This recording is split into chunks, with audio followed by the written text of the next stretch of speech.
Hello and welcome everyone to another night of adventures with your friends here at Dragon Lake Adventures. Tonight's team is the A team. On our last episode of the A team, the party crossed paths with. Oh, that was not the last episode. Let's fast forward there. From the Dwarven capital, they set back out to the dark to search for Korok's clutch. But first, they must survive the strange fruit grove.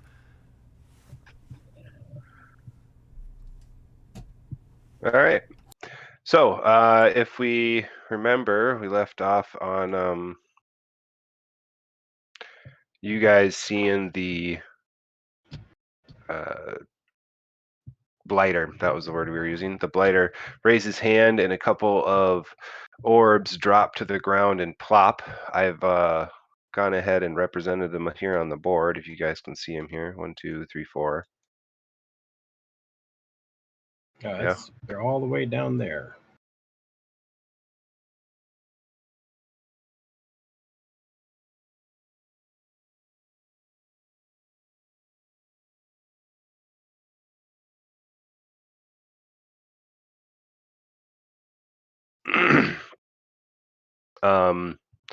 So I'm going to go ahead and say that you guys are probably going to want to be in initiative here. Oh, I should probably write down the initiative for my last party, huh?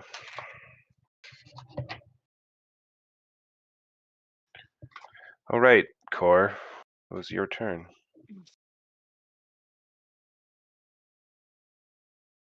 Oh, right. No, it wasn't, because you guys got out of combat with the mob. Mm-hmm. No drow there.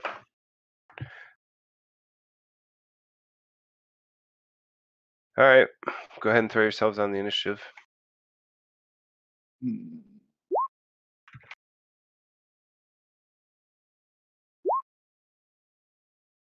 Nice initiative roll. Why didn't it show up on my turn order thing, though? Myself included or nah? Not quite yet. I bought Quick Reconnoiter last game. You can roll me a d4, though, Britt. Why did they all disappear now? I don't...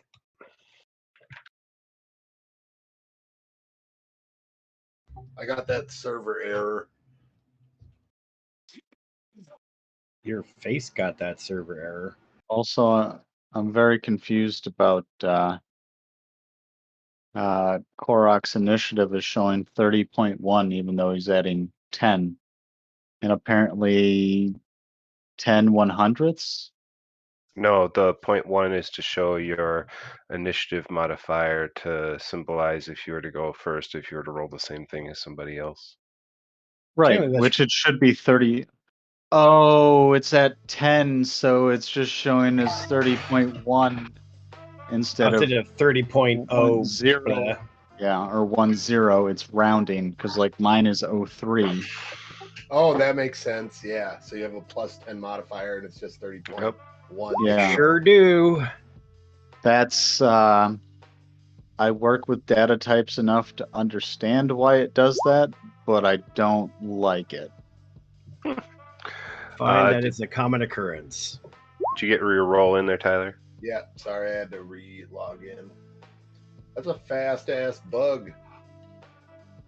Yeah. Yeah. Oh. Do I come in good over here, or do I need to move my mic? You sounded fine. Okay, sweet. I think you're a little far away, just a smidge. And Britt, did you roll that d4? No, I see your hit points. Britt, you're muted. It should be right under my hit points. It's a 3. Did you roll it in secret? No, I just rolled it. I think roll 20 is going to be real interesting tonight. See? Yeah. No.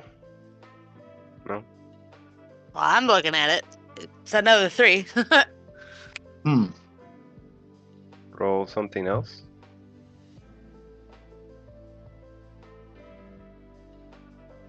Ooh, it was another 3. Well, that's amazingly consistent, but don't have anything coming through.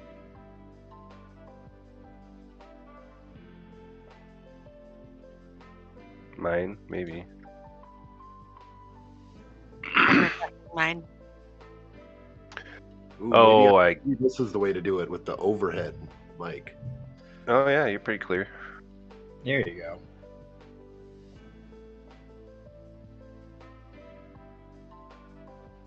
Anything?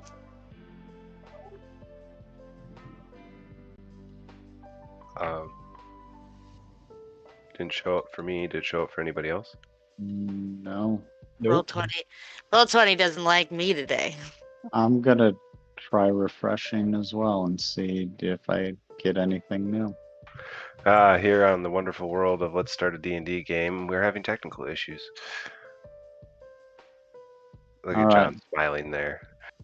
I'm gonna roll a d4 in the roller. Like Oh, there he everybody is. see that? Garrett. Yep. I see it. All right. I rolled one. Nothing. I rolled No. 5, D100. Oh, there it is. There you got a 2 and then a 1. Yep. Okay. Yep. How about that? Thank you, Roll20.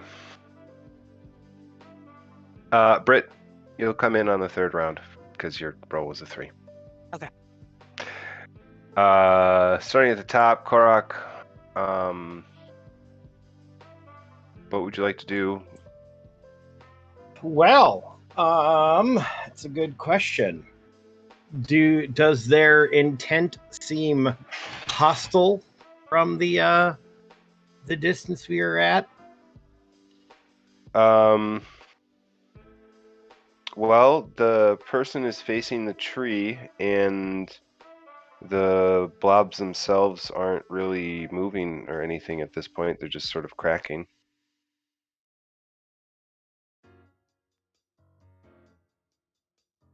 The eggs are hatching.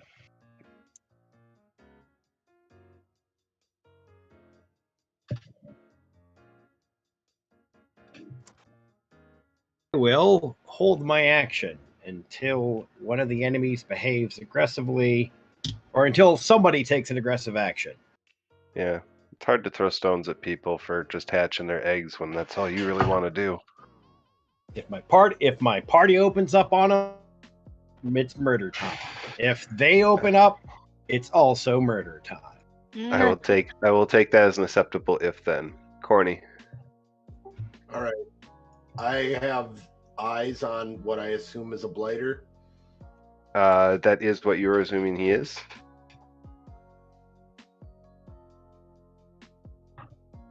And I'm going to charge ahead and yelling that we will cleanse this taint from this land. All right. You and your lovely jackalope may move forward.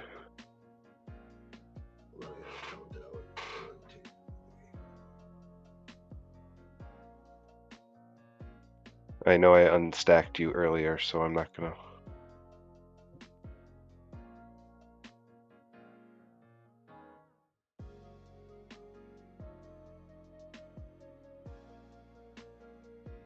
That's a double move of 60 feet.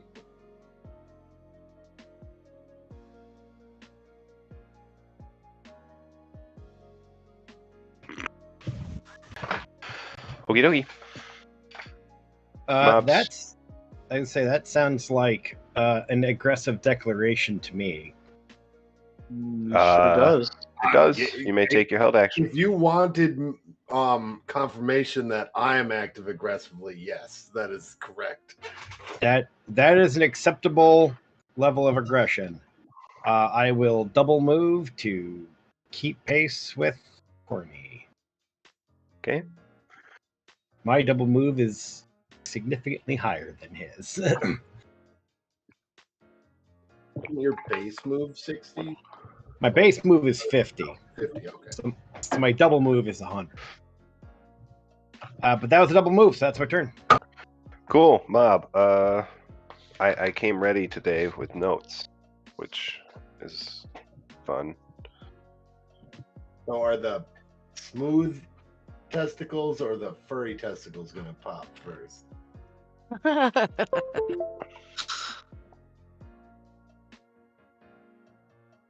Furry testicles. Are distinctly smooth and furry versions of these eggs. Oh, I only see 4. Oh, I'm seeing different. I was looking at the little trees. Oh, I thought they were fucking everywhere. Okay. No, those are shrubbery. I will not cut one down with a herring. It's kind of you. All right. Of course, now that I want to select something. Oh, that's why you guys went to the map layer. I gotta move the tree real quick. Holy shit! That's what I would say if I saw that tree move like that.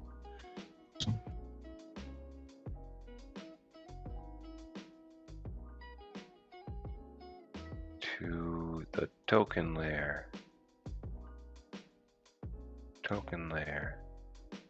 I should never ever put mobs on the map layer. Why did I do that? Oh well. You're feeling wild and crazy. Let that be a lesson. Sounds like it. Alright, here we are.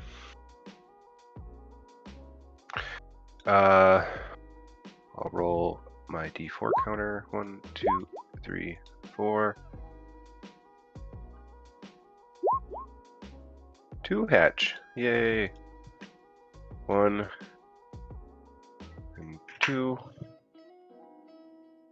And I will roll a D6. 4 more come tumbling out of the tree. My attention is definitely on the blighter at this moment. Are these making noise as they hatch, or would I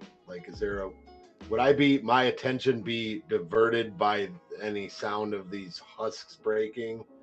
I will give you the description in just 1 sec. Okay. 1, 2, 3, and 4. All right.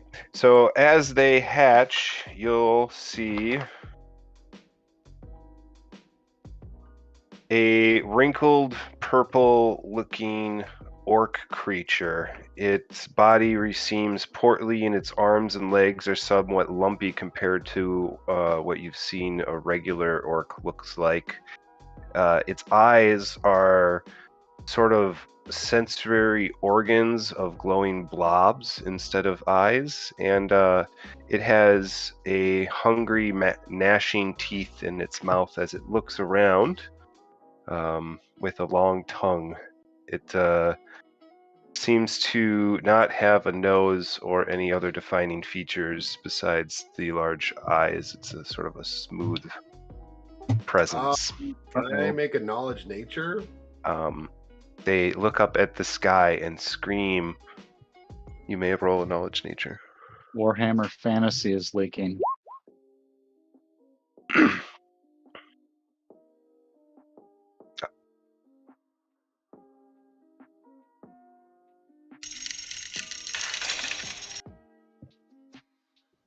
That's a 31. 31 will tell you that these look really similar to what you've seen what you've heard described as a wortling. They're mature fruits of an orc wort plant, and when one of these pods ripens, it falls to the ground, breaks open, and releases one of these creatures. They scour the surrounding area for large quantities of meat and bring it back to the tree and feed it to the tree. These seem a little different, though. They don't normally have glowing eyes.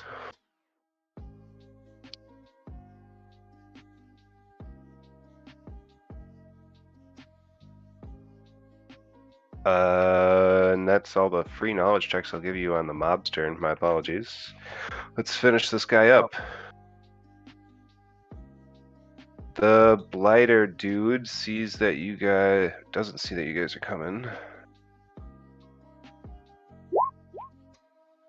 He turned around, he knows you're there.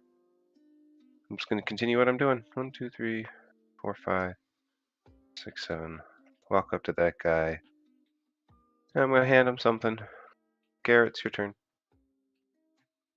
Okay. Oh, curses. I don't know. Let's see. Did I happen to write down a page number for that? That'd be an excellent question. I don't suppose you happen to know off the top of your head all the movement information on that flying carpet that we got, huh? It's funny you say that. It's got a fly speed of 60 feet. Perfect. Okay. I was just talking to the first player character that I'd ever given one of those to, who was named Hannah. And the moment Hannah got a flying carpet, she climbed her sorceress onto the flying carpet, pulled out all of the pillows she had in her bag, and laid out her bedroll, laid down, and she never stood up for the rest of the campaign. We played that game for another 6 months or so, with another 10 games. Never stood up once. Why would you? She had no reason. She just kept laying there and eating. And after the first 4 games of her doing that and them spending large periods of time just leveling, I was eventually having to be like, what are you doing? She's like, well, all I'm doing is really eating, sleeping, and reading. And I'm like, oh. And I'm like, what are you eating? She goes, oh, I just go to the bakery every day and order cakes and eat large amounts of milk and drink cheese. And I was like, okay, you just start gaining weight. So by the end of the game, she's just playing this I'm gonna call her a sloth lord. So she's Baron Vladimir Harkonnen.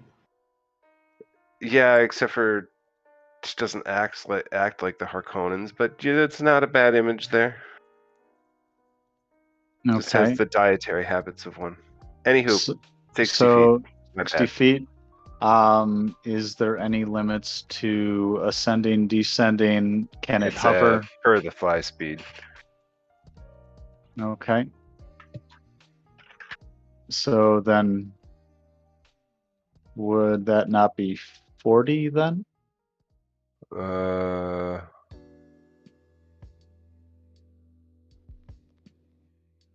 here it is. It's the overland flight spell. My bad. Fly at 40 feet with the 30 feet. 30 feet if it's carrying a heavy load. Okay, so I can fly. Okay, And 40. So okay, and can hover. Okay. So I guess I will go ahead and I guess like last night, do we want to use the blue circle for height? Yes, that will be grand. Okay, then I will go ahead and move 30 feet, and I'm going to ascend 10. And then from there, let's see what could be good. I'm going to represent that you're flying with the blue aura. All right. Yeah, no, I don't like these things at all. Let's do some distance checking. Oh yeah, that's not that far away. I mean, you could use the wings icon for flying. If you click on his token, then click on the little circle. A whole bunch of... Which one looks like wings to you? Either of the actual wings. I don't actually see wings. Like I see soft lightning bolt thing that if I hover over it says half haze. And I see one that is called lightning helix. Yeah, I see lightning helix. Oh, wait a minute. You can scroll? Oh, wow. That's a game there's changer. So many more. Oh wow. Did you not know that? No. I have used this Clearly. for over a year Now and have I never have noticed read- that scroll bar. I use that shit constantly. I mean, gonna now, we just didn't know that all these other ones existed. Okay. Cool. Which one looks like wings? I don't know. The two different wing icons. Hey, again, like we knew about the colors in those first two rows. That is clearly a Clow staff head. Yeah, you got a point there. Anyway, okay. I mean, I'm still gonna have the 10 in there to indicate height. I don't know why that went away. I turned the aura off and gave you the wing symbol. Oh, right. It's just that the in the blue circle that 10 had disappeared. I don't know why.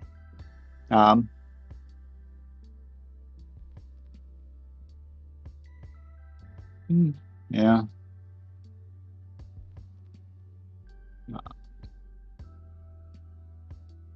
All right.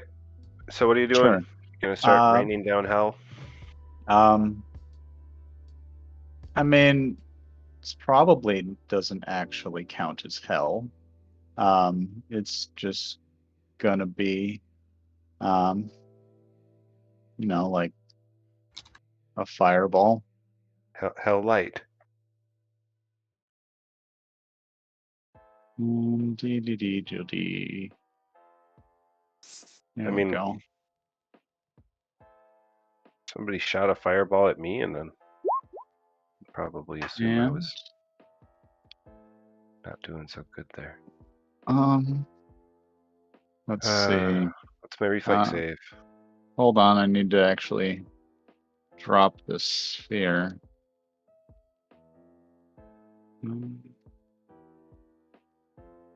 Yes.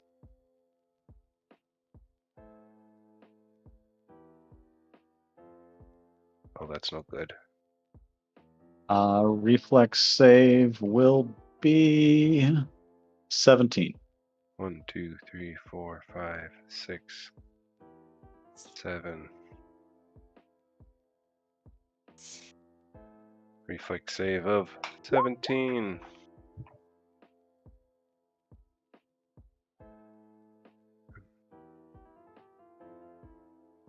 Well, that's unfortunate. My blighter rolled the 9. And the dude he just handed a thing to rolled the nat 20. Good job, dude. 15. Are there other eggs or something underneath the tree branches? Yeah. Okay. Yeah. And you hit them quite well. Okay, and then Go ahead and roll your damage, sir. Okay.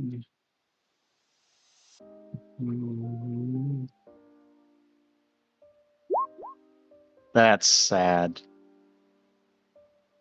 I am sad.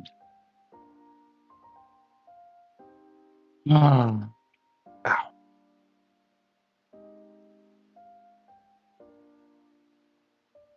29. Oh, yeah.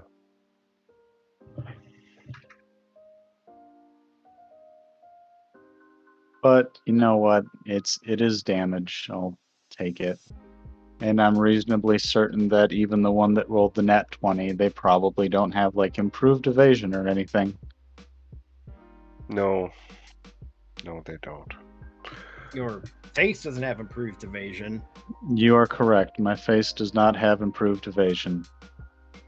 It spent all of its feats on, well, it certainly didn't spend it on like improving the charm skill or anything.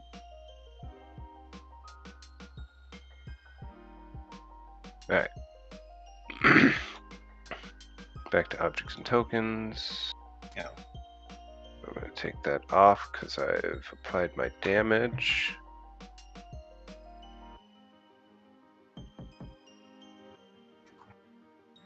We are listening to Unwind Station this evening. Well, I just got told I was pitter-pattering. Yes. Enjoy the classic sounds of the Unwind Station. I will apply my damage. Oh. And Corviatores redeemed a hydrate. So Oh. Hello out there. I've applied my damage. Anything else on your turn, sir? I moved and I blasted. Okay, Korak. Oh boy. Let's see here. Give me a quick second.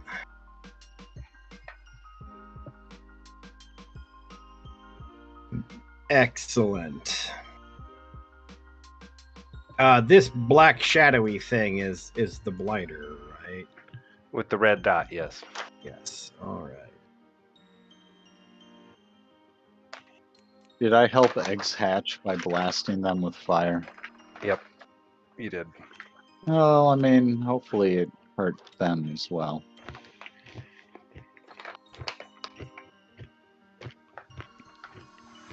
You measure tool again?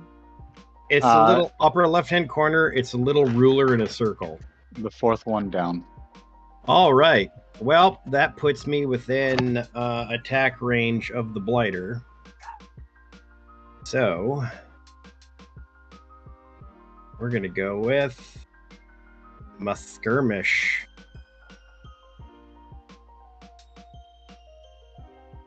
Which does cool stuff now. Or more cool stuff. What's skirmish level? 2d6 plus 1 AC. Nice. All right.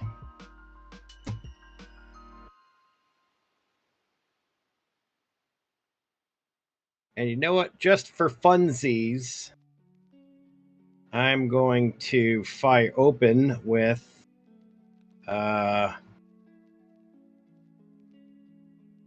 my arrow friend.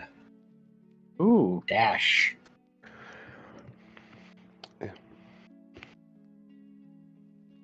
Go action, living, burrowing arrow. Yep.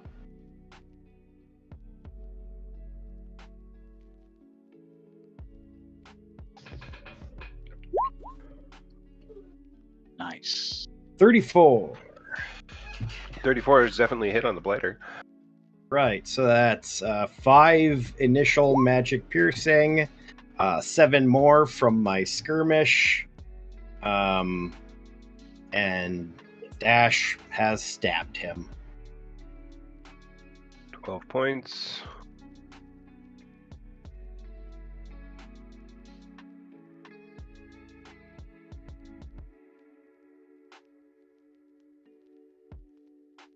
Did I actually give you stats on him? Let me see.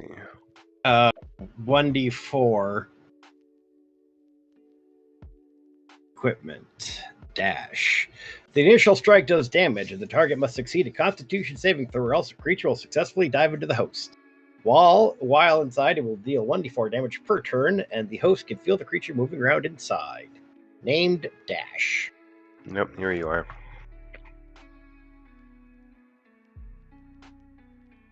Okay. I guess I'll make my fortitude save. A do Or it. not. No, or not. Deal your d4. Suck it. 4. Dash does maximum damage. Good job, buddy. Get him. Anything else, Korak?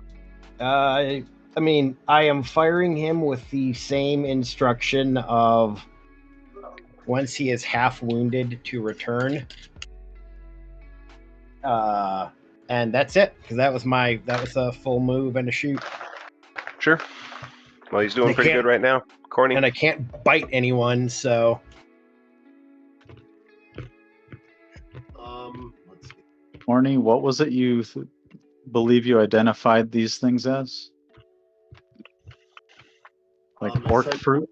Yeah, essentially it's a carnivorous plant that spawns little orc babies to bring meat back to it. So the tree is actually the enemy here. But as long as it's out of seeds, it's not going to keep spawning anymore. But anyways, I'm going to cast Wall of Fire, centered in a circle, centered on this point with a radius of, let's see,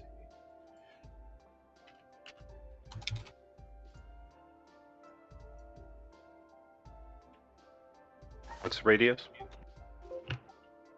that is a radius of 30 feet. So, okay, yeah, you can do that. Okay, perfect. So no save.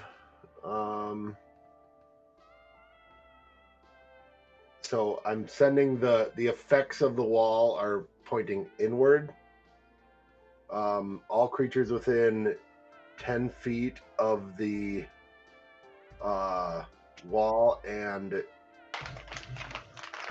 all creatures within 10 feet of the wall take 2d4 points of fire damage, and between 10 and 20 feet of the wall take 1d4 fire damage.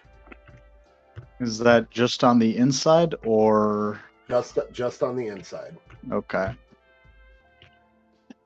And then any creature passing through the wall will be taking 2d6 plus 10. Quick question. Is that the range limit there? No. Yeah, Because It's not. it looks like it could be slightly better if you went like 10 feet further. Or even like 5 feet further. Because Okay. of this one right here. Yeah, you could get that other one in there. Oh. Where the green Yep. is.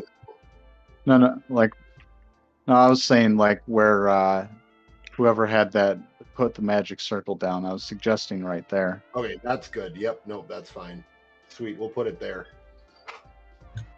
So, and then that is, I have to concentrate to keep this spell up, so I'm going to be doing that for now.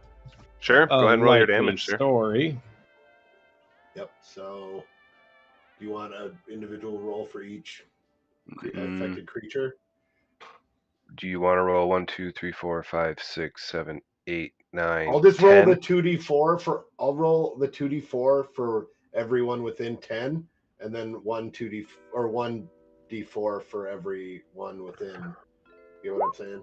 Mm-hmm. So 4 for all of them within 10 feet, and then 2 for any of them within 10 to 20 feet. Perception check. How tall is your wall of fire, by the way? 20 feet. So it's basically a big roaring circular cage right now. Yep. Okay. So that would be a 16 on spot and a 35 on listen. You feel like your spell has successfully gone off, and you've even ignited the tree behind it. Are there any more pods up in the air that are now crackling? Yes, there are 2 more pods that have hatched. Boop. And Oh, boop. I guess I meant ones that were still suspended in the branch of the tree that could be hosting, I guess. It has affected them, and they drop out of the where they're at to the ground because their little pods ignited. Oh, okay, gotcha. Oh. Also, I mean, you can keep concentrating on it, but otherwise it says concentration plus so it 1 can be- round per level. Yeah, okay, never mind. Yeah, so actually, I am going to keep concentrating on this for now. But yeah, whenever I end my concentration, it'll Also, go. important to note is that it does say that it deals double damage to undead. If any of these are undead.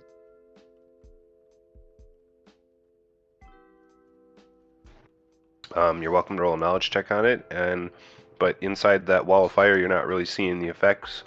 Your listen check will tell you that the fires are roaring, cackling along, and you do hear a solid scream from what you might assume is the blighter.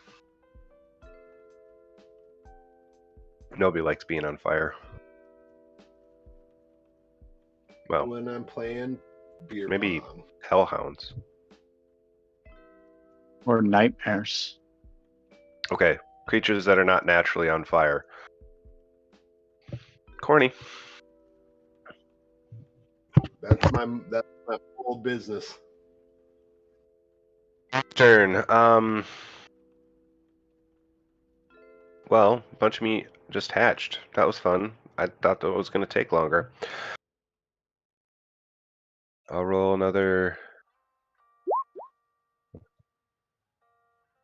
And 2. So those 2 are going to continue doing that. And then temporarily move you to the... Stack the AoE. I mean, it's kind of the plan. What is my speed?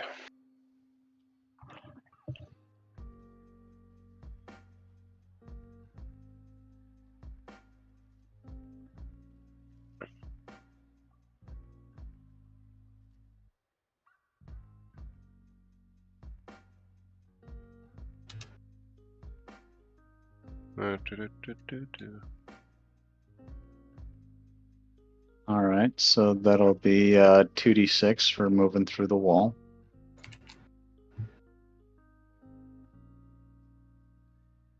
Uh, 2d6 plus 12. Oh,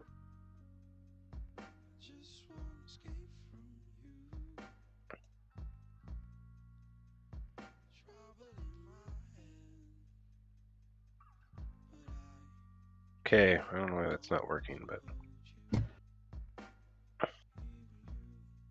you want me to roll damage, or you got it? Yeah, I was just having problems with moving these tokens because I'm trying to... I don't know if you see my arrows, but they're flinging around. Roll20 is really giving me hell today. Well, if you want me to roll them individually, otherwise 20 damage for anyone passing through the wall. I'll take my 20. Suck it. Sweet. I've done over 100 damage already. hey, me too. Damn, I've Spot done check. a fuckload of damage. Spot check from Anyone who sees them running out of the wall, I guess. 30 perception. lot. 34. 18.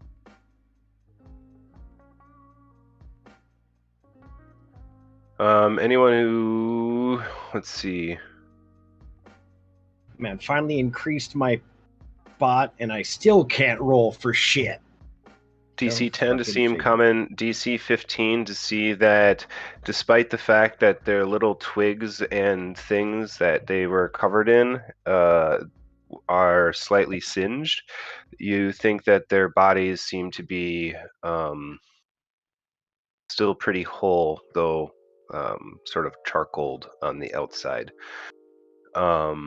They rush forward as a group and seem to be moving in a oddly synchronous step and rush forward.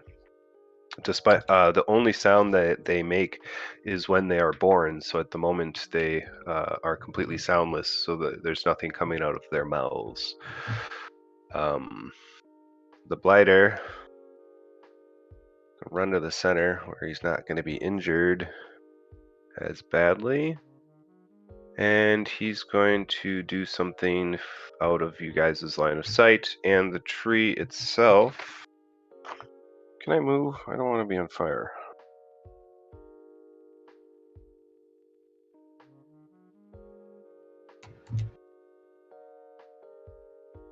Well,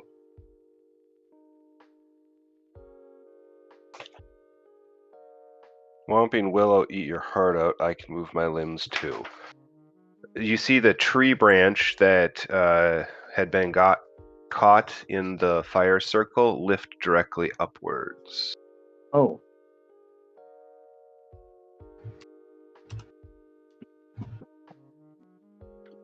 Can I do anything else?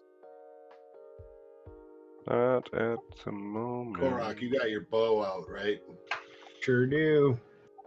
You should step back here with me, and I'm going to cast Anti-Plant Shell. hmm. Oh, okay. Listen check to hear what the blighter is doing in the center of the circle. 21. 27. Oh my god, you hear it. So does Garrett. Yeah. I know. Even when you roll well for your checks, somebody's got to sneak in there and steal the glory from you there, Korok, with the nat 20. Wait, do you have no points in Listen? I have 1 point in listen because of my wisdom score, but because of my legacy weapon, I actually am currently losing 1 off of all of my skill checks. You need to go find yourself a good luck stone.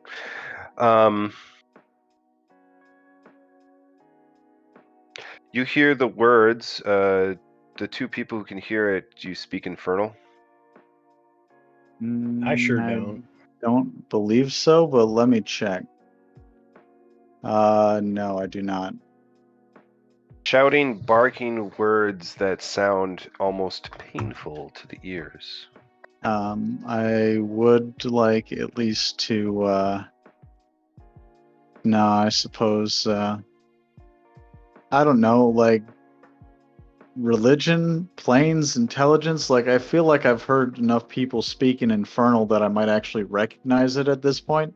You can recognize it as Infernal, but not as... Right, I don't know what they're saying, just more that, like, at least, like, I recognize that language, even though I have no idea what they're saying. It's the Bane antithesis to Celestial. I hear what you're saying. Yeah. That ends Banes. mob. Garrett?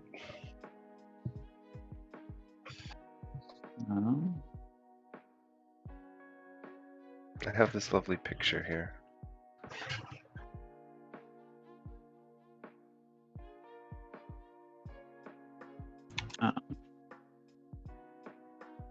Looks appealing.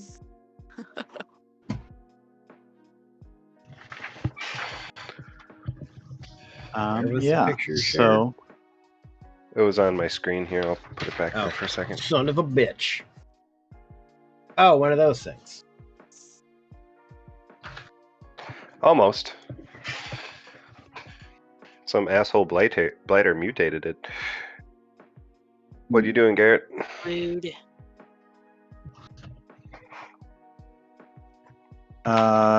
that's gonna be an Everard's Black Tentacles from me, dog.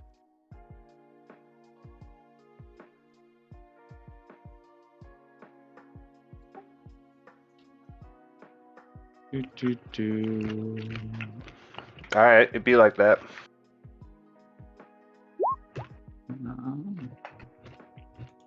And before I tackle what happens because of that, then move another 30 and up another 10. And yeah, so we're gonna need a bunch of grapple checks. Let's see. 1, 2, 3, 4, 5, 6, 7. Which My grapple. am I going with 1 roll or 1 for each? Well, I'm going to have to roll individually, so. Okay.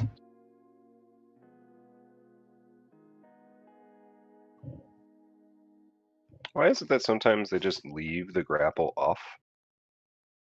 This is a creature that's creature that's supposed to grab people in the night and drag them back to the tree to get sacrificed to this like monster, and they don't put the grapple on here. These are basically just Drifloon plant pods. I don't know what that word is, but sure. Driftloons are ghost type Pokemon that abduct children. They look like balloons. That's terrifying. There we Yeah, go. if you ever take the time to actually read the Pokédex, there's a lot of fucked up shit in there. Yeah. I don't think I'm gonna have very much of a chance here, but let's give this a go. Trap the baby plants. 1, 2, 3, 4, 5, 6, 7. They are all gravitated. Yeah, you didn't have a roll there below 25, did you? I did not. And I didn't have one above 23. Okay, they're all grabbed. Roll your damage. Nope, that does not happen yet. Oh, that's next round, isn't it? That only happens once they have been gravitated and then at the next round, yeah. And then it starts pulling. Do you have eschew materials? I do. Okay. That was the That- first feat that I took. It is my favorite feat for any arcane caster. Mm-hmm. Right, Garrett. Excellent crowd control. Korok. Yo. Well, I like the idea of not being in area attacks or, things successfully hitting me. So we're just gonna 10-foot radius around me. So 10-foot radius around you. yep, centered on me. So Brit. I am within the 10-foot of you, which means this guy right here, the northernmost yellow, is getting shot in the face. All right, go ahead and roll to hit. And Brit, just a warning, you are up after the mob. So Okie dokie.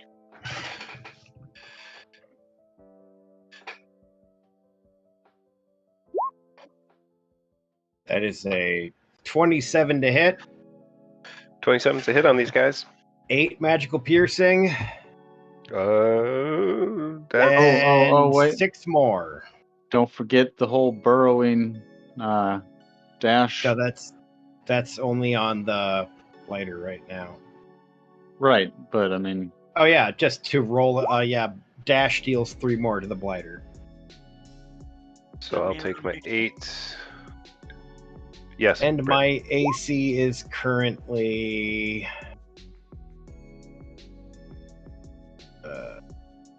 24. That's cool. I'm probably not getting out. Anyways, 14. And okay.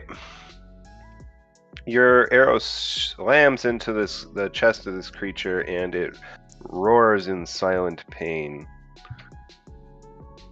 Makes the roaring motion. Doesn't actually make noise. Anything else, Korok? Oh, that's my turn. Corny. I'm going to cast anti-plant shell on myself. All right. You said it's a radius of 10 feet. Yep, duration 10 minutes per level. Concentration check to cast a spell while Oh, you are I'm holding a not- spell. I'm not gonna concentrate on that spell. That's fine. Okay. So 12 rounds until the ball of fire disappears. Mob's turn. You hear the demonic words being spoken aloud again, screaming from the center of the circle. As you also can roll a listen check to catch anything else. Oh, all right.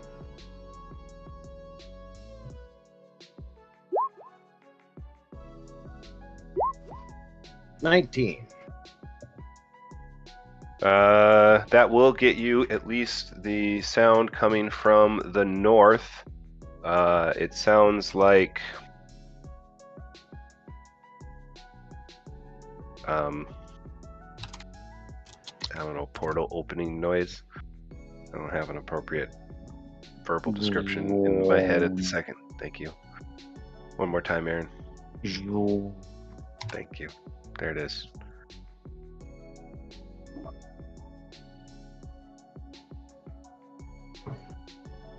All right.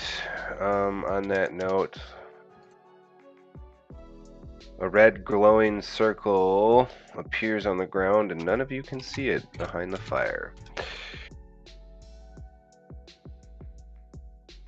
And I've got 2 rounds to hatch and 1 round to hatch. Do I drop any more this round? No. All right. That's all the mobs got.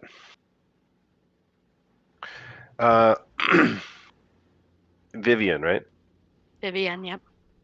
Vivian, you've received your mission and your orders. You know that stepping out of the portal, you are supposed to be in a very close distance to your assigned wards, and that you know the portal behind you will disappear 1 hour after it has been summoned. There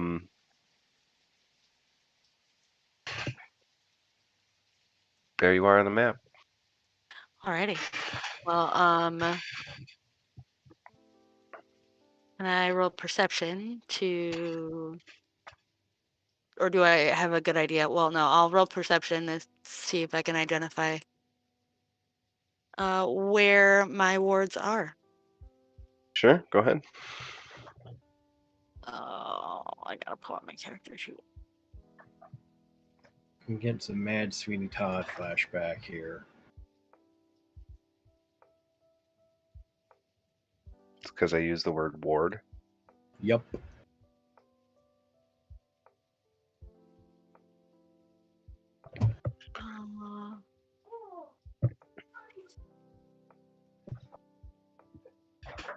I think I need to get snails for my fish tank. Well, once you go snail, you never can go back. So. Well, I think it's a slow transition. Alright. Got to really break through the shell there. All right, nice perception check. We see a giant dome or a giant circle of fire off in the distance, and nearby there seems to be a large number of black tentacles raging up from the ground, surrounding what appear to be humanoid creatures. Surrounding it in the roadway seems to be a number of adventurers who are in combat with these monstrous creatures. You're unsure if any of those are your particular target, though there is a number of dwarves, or there are 2 dwarves over there. One's riding a buffalo and the other is riding a magic carpet. The large circle of fire, roll me a will save as you look directly at it. Oh. Okay. Sees the dwarf, but doesn't see the 7-foot tall praying mantis. Yeah. Yes, sorry. There is a 7-foot tall praying mantis and a gnome riding the largest bunny with horns you've ever seen. There's also a dwarf sitting on a celestial buffalo, and they're both just sort of drooling.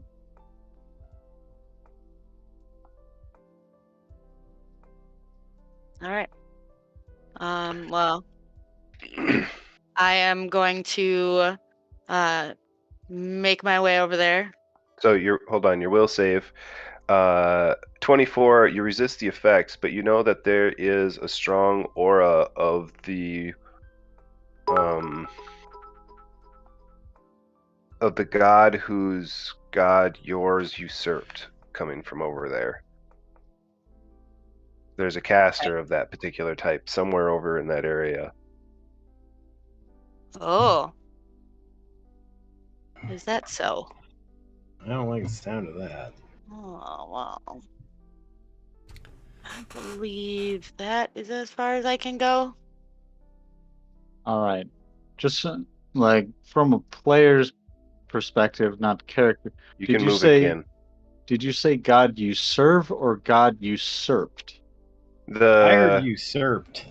the god that this cleric serves, her god usurped the position of the caster who is inside of the dome. Hmm. Did that make sense? Yeah. Okay. That is one movement. You can also move again Wait, if you'd what like, another dome? 30 feet. Well, Sorry, the fire cage. fire cage that you have over there. Okay. That's what I was confused about. Okay. Can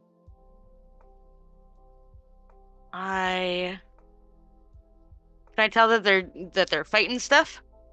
Oh yeah, definitely. They're definitely in combat. I am going to summon summon an planar riding dog, a celestial riding dog. All right. I'll drop your doggo on the board. Just because I think you're probably just this crazy. Your mental mind gets the word. This one's name is Marshall. Marshall. Is it subverting normal spelling methods and it's actually Martial? Martel.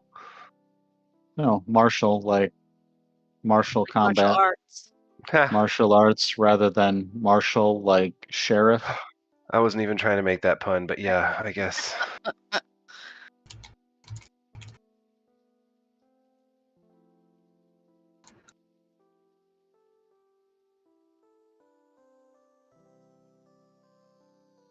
Ooh. So thank you for the cheer out there for the +1 for our new player. The description of the dog is a basic riding dog. Do you want to give a description of your cleric? Yeah, so you will see a blonde woman. She up close, you'll see she's got tattoos on her face and a pretty large scar that crosses her face.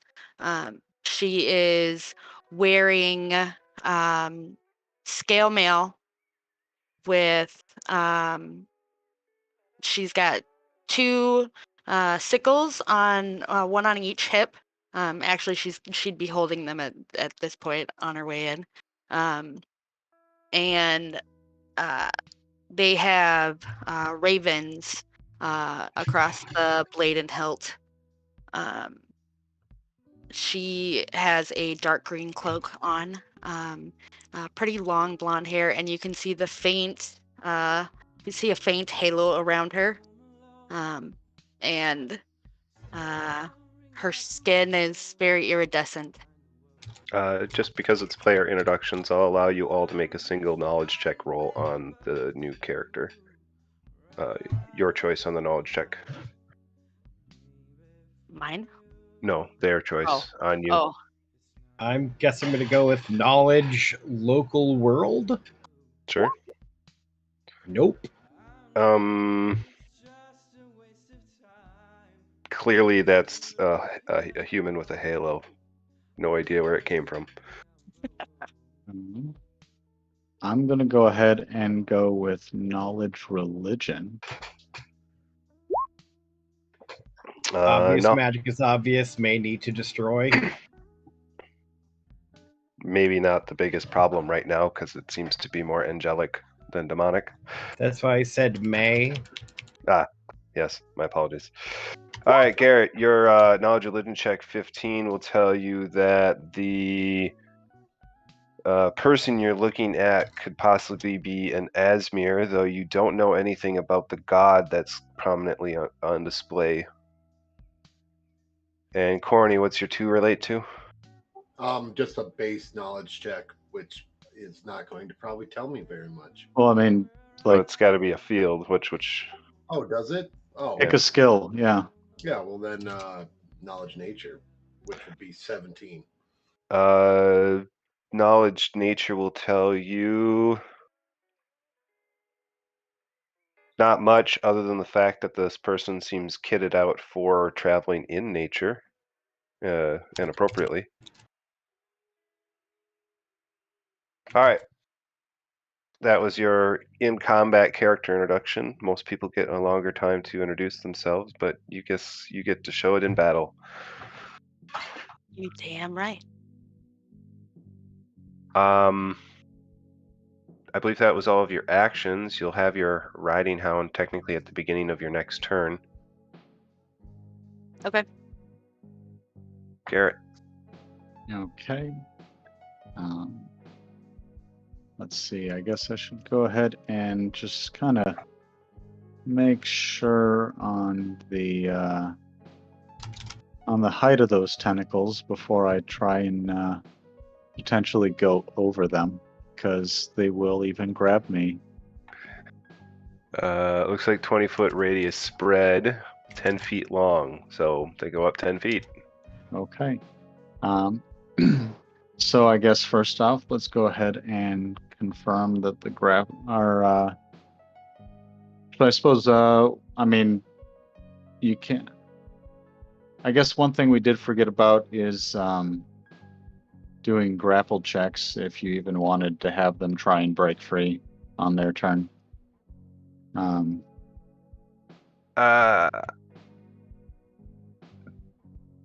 that was all on your turn, wasn't it?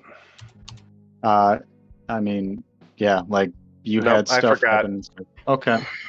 Not No, even. I forgot. I'll just let it go. Okay. The tree was too distracted talking to the necromancer to actually bother to command him to move. Sure. Does seem to be a problem. Let's see. So then, yeah, we'll be making a grapple check to see if we succeed. And if we do, then we get to deal 1d6 plus 4 bludgeoning damage.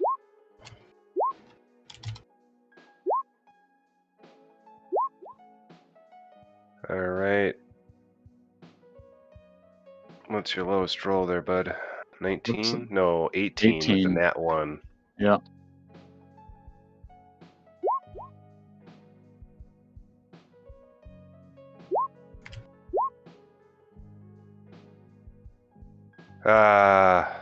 Well, just Mr. Nat 1 gets away. The rest of them are taking damage. Okay. Then I'm just gonna go ahead and roll 66 to speed it up a little bit, and then just add 4 to each individual die. Or do you Sure. just want 1d6 plus 4? Either way, I'm fine with it.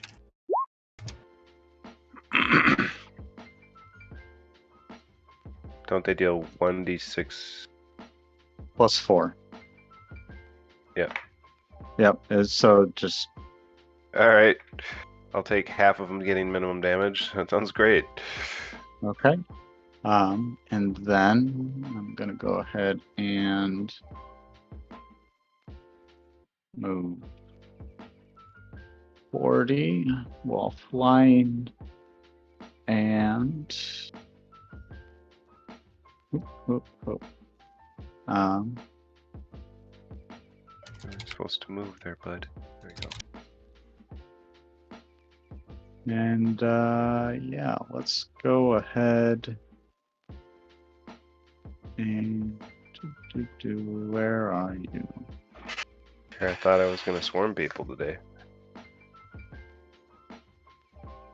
And then the swarm got swarmed. Hey, a bunch of tentacles coming out the ground, yeah. Yeah. So you're moving? Are you casting? That might not actually be my final position, but I am planning on casting. I just need to confirm because I haven't casted it in a while. I mean, to say the consolation, Sam, successfully swarming Korok is exceedingly hard to do. There's a jackalope right there behind you. Yeah, so I'm sure that you can both jump ridiculously. I know. I have a sneaking suspicion I have a higher jump than he does. Probably, but And that's not a swarm. A jackalope is not a swarm. oh no. I think he's just saying that there's also a jackalope behind you. Like, that wasn't necessarily like, it's going to help swarm you or anything like that. No. Yeah. Cone of Cold. Excellent spell. Indeed, indeed. Reflex half. And Aaron, I like your Wait, meme. do they get a reflex save while they're grappled? I mean, one of them does. Just one of them. I did that exact same combo in World of Warcraft 100 times. Yes. Yeah, never mind. That's like a different system or whatever, but that's just Man, done you well. are having shit for rolls today. That's just Garrett rolling damage always. Ooh, that's bad. Yeah, At least they're all taking full. yeah. At least there's that. So I got that going for me, which is nice.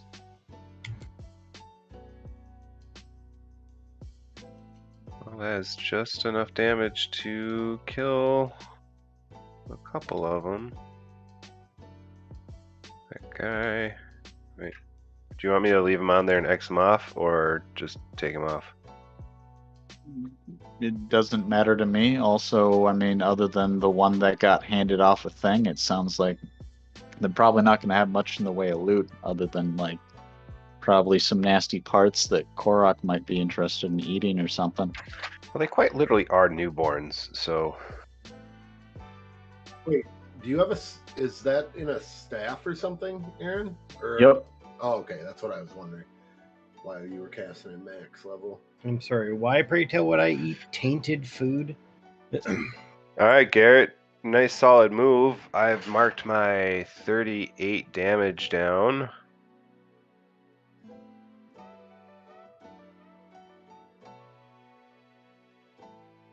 I don't know, Korok. I just know that you talk about eating a lot of different things.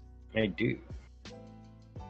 This is true. What is But I'm a tainted to survivalist. A dwarf may not be tainted to a giant praying mantis.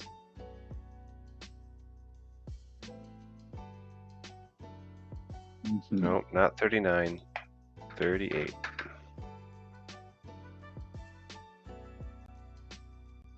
Hey, my poor unfortunate babies. Korok. Let me get Vivian out of the way. Red's dead. All right.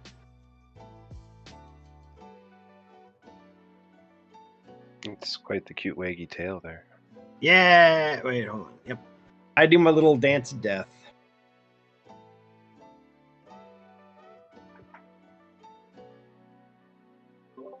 You take a step to the left Who are you targeting first? and a hop to the the- right. Only other critter that's in my murder range. This guy here. Yep. That is 26.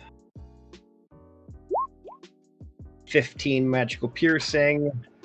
And Drops dead. dash inflicts 4. You hear the cat, the blighter scream in pain. Suck it, bitch. Oh wait, the blighter has been screaming when these things have been dying. No, it's from Dash. The sentient arrow that keeps burrowing further and further into him. Yeah, that thing. Mhm. Nice, good. I'll take my additional 4 damage. Corny. Thank Oh. you. I'm going to leapfrog, keeping him in there, but moving closer to the plant boys, and I'm going to cast Flame Strike centered in the wall of flame circle, because I do assume that if the blighter has not evacuated out the backside, they would probably be in the area where they're taking the least damage. So I mean, they're you could make a perception check because I mean, like, there's the scream of pain to try and like, as far as like, how far away was that? I could, but my assumption is I didn't see them leave. So you have to have line of sight to an area to cast. Flame strike isn't any different. You need eyes on the target. Oh, I mean, knowing where the center of an area behind a wall of flame seems like something I would still be able to call out. But if that is your call, then that's your call. I don't know. It's not like I'm casting it behind a corner. Yeah, I know. It's your own spell effect. Still technically can't see through it. I mean, does I the don't know. spell effect specify that it affects line of sight? What spell is it? It's Flame Strike. It's got medium range. Area is a cylinder. Yeah, you're not hit. It's a radius reflex save, so I will let it go because it's a saving throw and not a line of sight spell like a ray. Yeah, it's not. Yeah, I'm targeting an area, not a Yep. target. Because it's an AoE, I'll let it go. All right. Reflex save, reflex half, and What's your caster level, sir? spell resistance is 12. Okay, roll 2 SRs, one against me and one against my tree. Yep. Well, the tree would not be affected because well, move goes away. It's only a 10-foot radius. It's not tall enough. I see. Well, oh no, it's 40 Well, no. feet high. So if it lifted its branch and it was still. Oh yeah, then it's definitely gonna hit it if it's 40 feet tall. Okay, oh, so okay. you're just saying it did more of like a to like lift Yeah. itself above. Yeah. Okay. That Yeah. makes sense. Okay. So, I always forget how spell resistance works. You add 12 plus any spell Okay. penetration you might have. So 30 for the first one, which would be the blighter, and then 25 for the second one, which would be the tree. All right, roll. Let me see a reflex save for the one that you succeeded on, So my wisdom and roll me modifier is damage, 3. please.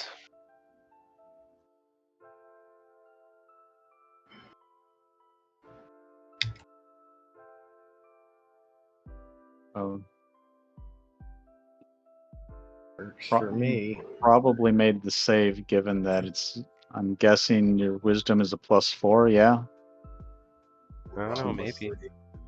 So that would put it at in DC 18 by normal save numbers.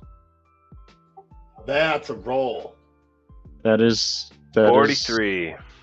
a better roll than Yeah, you Garrett got what, produces. 38 on 15d6? On an additional 3d6, yeah. All right. That's how Garrett rolls damage. Ooh. With that, you'll hear a scream from the inside of the circle. You gotta name this blighter Screamy the Screamer. He is Screamy the Screamer, isn't he? And on that note, I'm gonna go ahead and okay Warp Mood and Long Striker for you, but I need to reread Sleep Storm. Yep. And there's actually a very similar spell that when I was looking up alternate sleep spells that I borrowed a lot of the verbiage from. So if you I just need to. Yeah, I'd love to apples to compare it to. There is a spell called Sleep Mote that is What similar. level is sleep moat? I think 5 or 6. I don't recall. Is that Okay. moat like would be around a castle? No, it's moat, but it calls itself like a small whirlwind, or it's basically like a small bubble that Yeah. it Well, moves around. MOTE is a 5th level spell. You create a dust devil composed of slumber-inducing particles. Flies at a speed of 30 feet per round. yeah, that sounds like it. For Sleep Storm, I think it seems appropriate. You just need to pull out the verbiage about even on a successful will saving throw, affected creatures or sleep be taking a -2 penalty on Okay. all wisdom, intelligence, and charisma checks for the spell's duration. If you take out that paragraph, I think that should be a fine spell Yep. too. No, that's fine. The continuing effect would make it too high of a level spell. I would make that at least a 5th level spell with the continuing effect. Do you want to modify the levels of any of these spells? Because right now I have it as the same level as the root No. spell. 1 and 2 definitely seemed fine to me. They fit well. It was just number 3 that seemed a little too much. So if you take out the Okay. verbiage that I was Yep, just talking I got about, rid they of should be that. So sounds good to me. Cool. Yeah, why don't you post those on our in the Twitch channel for me, and we'll come back and see Yep. if anybody has anything to say about them, so they can have a chance to read them Yeah, and over I don't while know we're if on you- break. I don't know if you noticed, but the warp mood is essentially the exact same as the emotion spell. Yeah, I which is did catch the similarity there. Except I changed the verbiage to allow me to have more control over who it targets instead of all targets within an area. Yeah, selected living creatures within a 15-foot radius. It's you probably need to add something in there like 1 target per caster level. Okay, and that's fine. I'll do that now.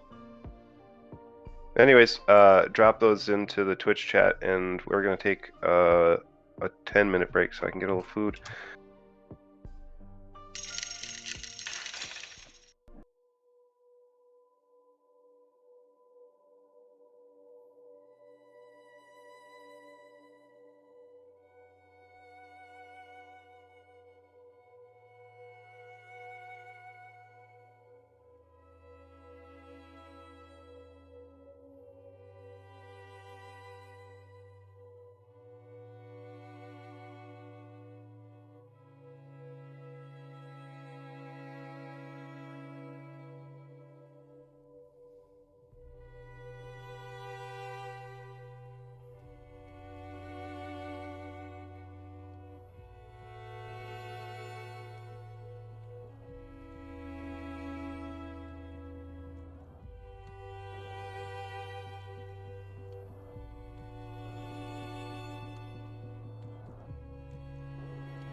Well, we are again. Cheers. On Back pipe. into the breach. Ugh, rum. Is that a green bean, Tyler? Asparagus. Mmm. Asper and Gus. Yeah, pretty much. Watch All out right. for my pee. I Well- always do. I don't know how to respond to that one. I don't, but I'm never usually near it, so. A non-issue for me. I guess I should just go ahead and take the mob's turn and move on. Or the poison. 4, 5. 5 opposed grapple checks, please. 5 of them? Okay. 1, 2, 3, 4, 5. Oh, I got 2 nat ones. 1, 2, 3, 4, 5. Yeah, you ain't going nowhere, boyo. No. Okay. There was a chance if you just rolled that 18 the first time, then one of them would be free to move at half speed. I'm gonna start running around the circle. I assume that you counted it actually, because I just saw it move directly through the circle. Yes, I counted on the outside. He took a double move. Okay, just wanted to make sure. I didn't expect you to do that. Yeah. It is what it is. I hear you. And then let's see if I have any more. I do. Yay! Just what I need.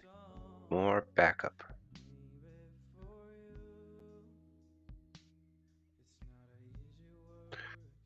Okay. So the tree shakes out some more of itself.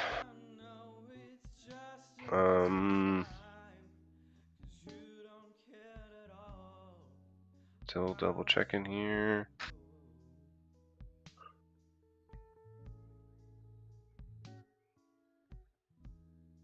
Orny, you don't have like a herbicide spell or something, do you? Nope, I was looking. Druid, make a will save.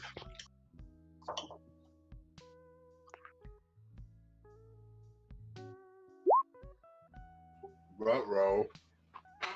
You hear an echoing voice in your head that says, Hold on, that's an 18. okay. So you still hear the echoing voice in your head that says to you, "Feed me your companions and serve, Druid. The new dawn shall arise. I am the hellish Orcwood, and all shall serve me."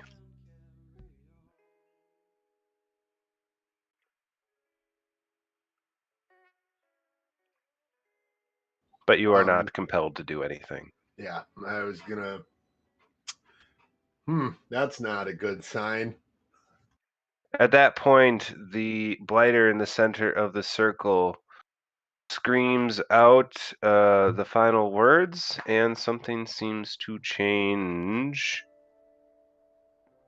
Vivian, will save as it begins your turn.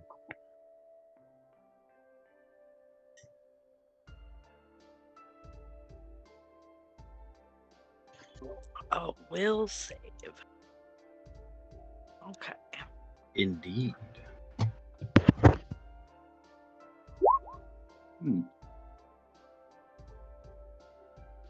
The initiative order appears screwy. No, Vivian just has a 2, but she is after the mob. No, Yeah. Garrett's at 12.03. Yeah, he declared that she was going to be going after the mob's turn, and then she just rolled so that she would actually show up in the turn order. We don't care about the number. Yeah, but I'm looking at Garrett has an entry of 12.3, which is apparently acting before my 30. No, it's just circles. So I'm at the bottom, you're at the top. Oh, okay. Yes. You'll see in a moment. Sorry, your will save. You resist the magic. Make a spellcraft check.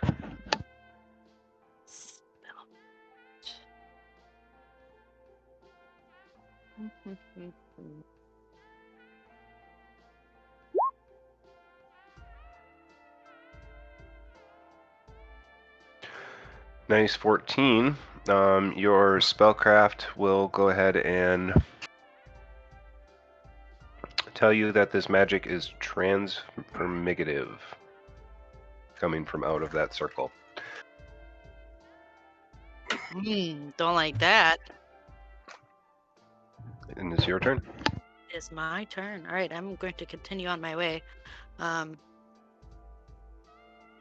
My riding dog is, yeah, it's a white, shaggy husky.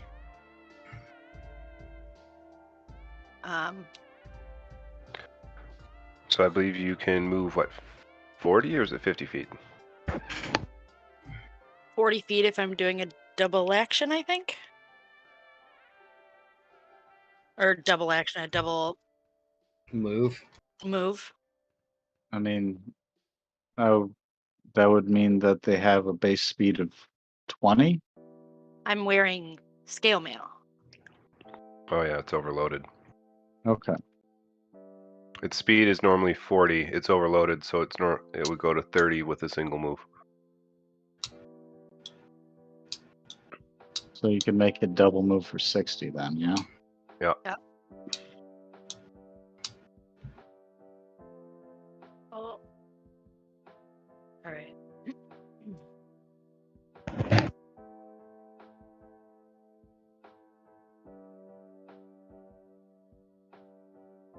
Oh.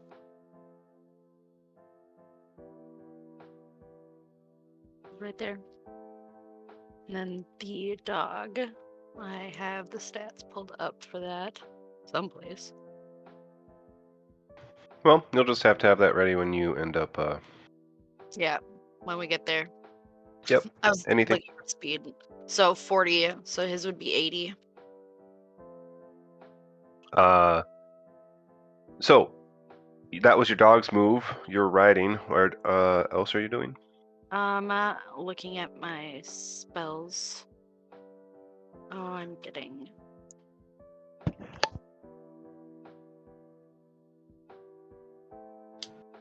So I want to cast status.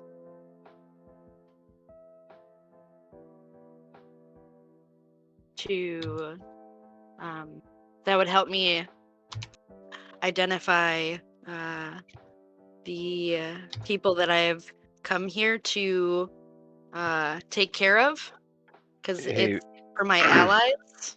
Hey, Britt. I'll help you out for a little bit while you're getting used to be a spellcaster. One thing you should check on a regular basis is the range. Okay. And I believe that is a touch spell. Or You would have to be able to touch your allies for it to work. oh, okay. I thought it was like a general. No, I see why you might think that, but the range is something you're going to have to pay attention to. Do you want a second to think about what spell you want to do? Yeah, because everything really needs me to be within touch range. Do you have anything that you would just buff yourself with?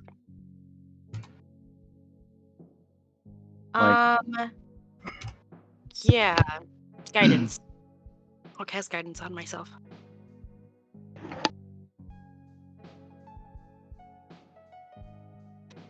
What's your cat's name that has like the black ears and he's kind of chonky? Oh, that's Mika. Okay. She's my grumpy floof.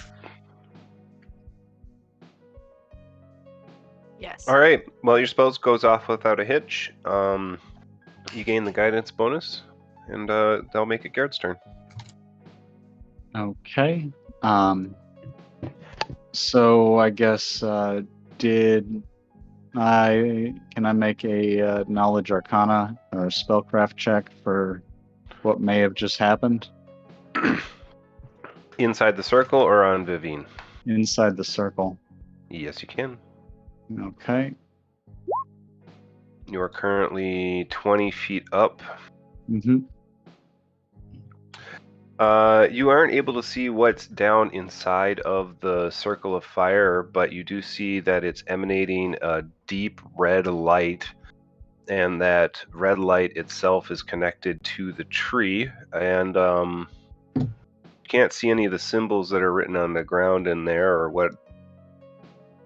But your Spellcraft 34 will tell you that is a transformative spell school. Okay. And if I'm getting a better look here, being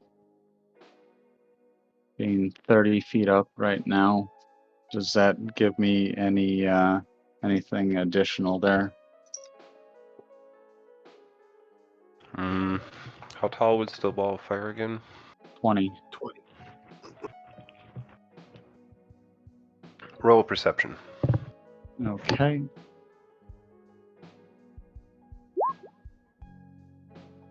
And then also here are the 5 grapple checks. Hey, I might actually have All one. the grapple checks.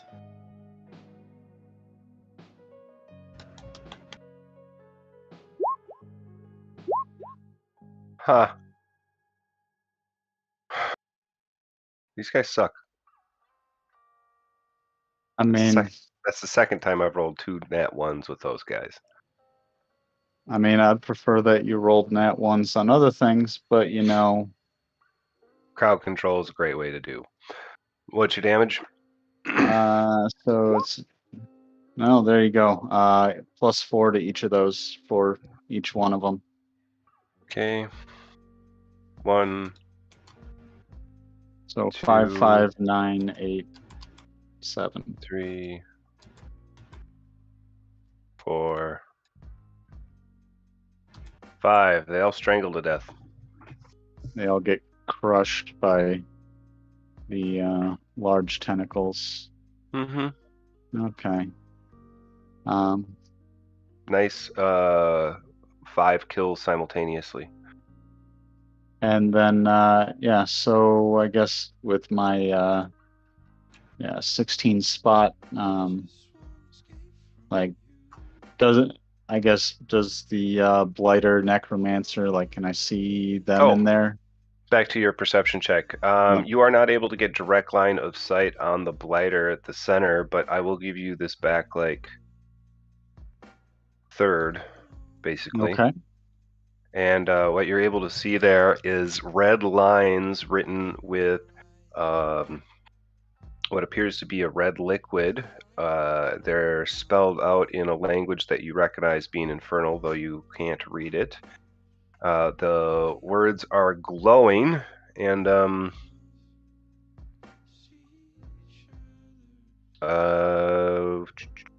you can also see that the tree has these same words starting to grow on its surface. Okay, well, that is certainly enough information for me to know that I would like to hoist my hammer and invoke the power of Dispel Magic on that going on right there. That seems wise. Um, Roll your caster level check, please. yeah, that is going to be so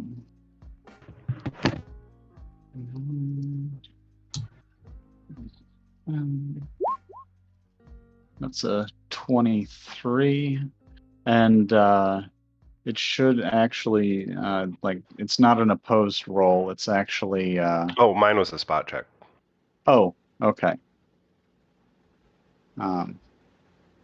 So yeah, that'd be 23 against it for It's 11 versus the spellcaster, or plus the spellcaster's level. My caster level is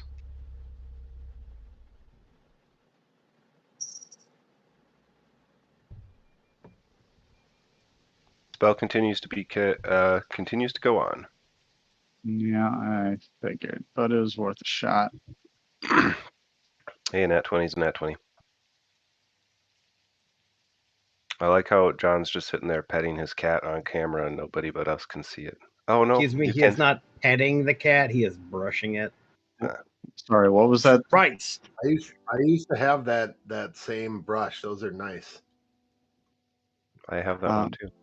All right, so yeah, I moved. I Casted. casted and gave a little looky-loo, and guys, something's happening. He shouts from above his tentacle circle of death. Korok, your turn. No. Let's see here.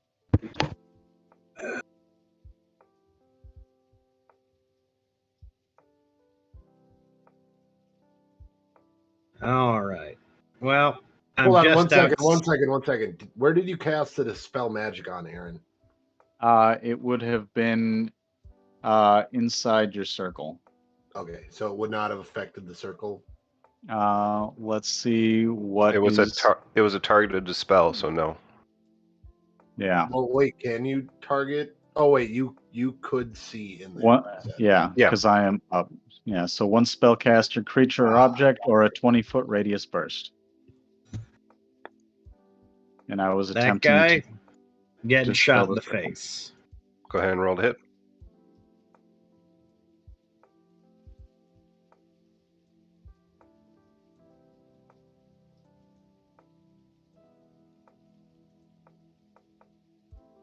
I feel that I've technically been doing slightly less damage than I should be.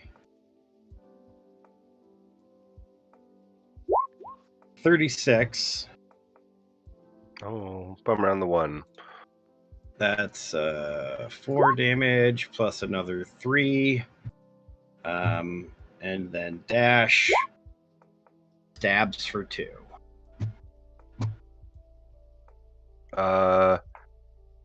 Dash will return to you at the beginning of your next round. He has hit his halfway point. All right. But I mean, did a shit ton of damage. So. Yep. Anything else, Korok? No. Corny. I'm going to. Well, hold on. I gotta check one thing.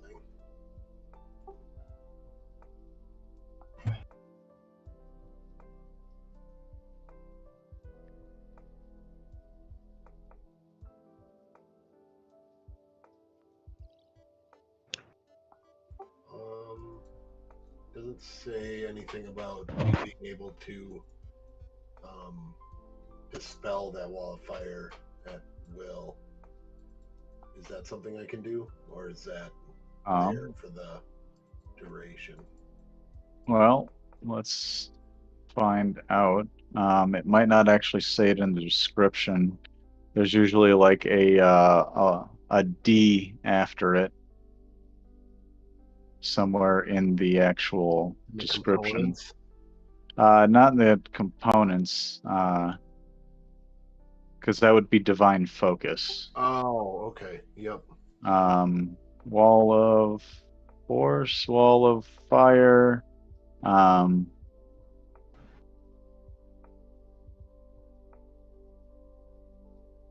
I don't actually see anything about being able to dispel it. Usually it's like a duration. Like if on that same page, if you look at ventriloquism, it says duration 1 minute per level, and then there's a D in parentheses. Well, there we have it then. That's fine. Well, that being the case, I'm going to cast Long Striker on myself. Nice first use of your spell, sir. And going to continue to move this direction. I'm going to do a full 1, 2.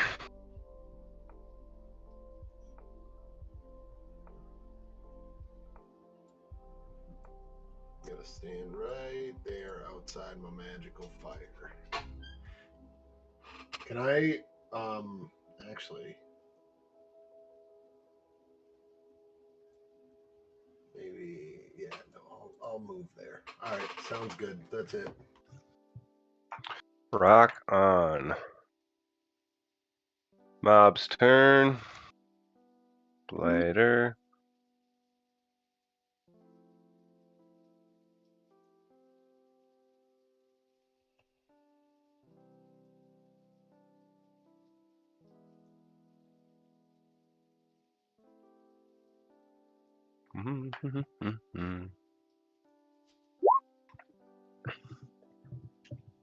Still don't see where people are attacking me from outside of this giant wall. Yep, don't see either one.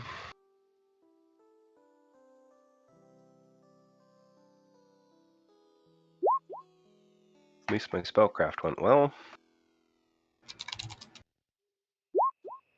Tree is not dropping any this round. And we've got 1, 2, 3, 4 on the board. One is hatching this round, and the other once around. That's nice. Oop. 1, 2, 3, 4, 5, 6.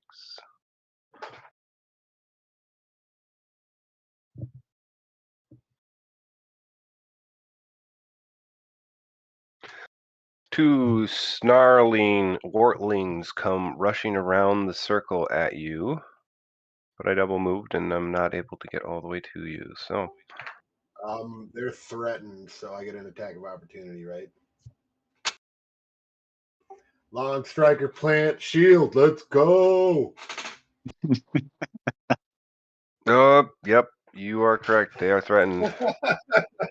Do you have combat reflexes? Oh fuck. You get one.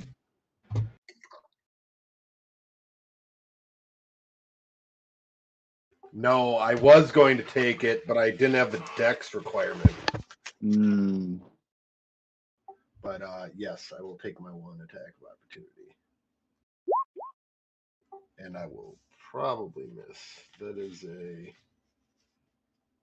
I mean, they've got baby grapple scores, so maybe you'll be all right. hold on. One. Actually, 1 second. I didn't update my base attack bonus when I leveled up.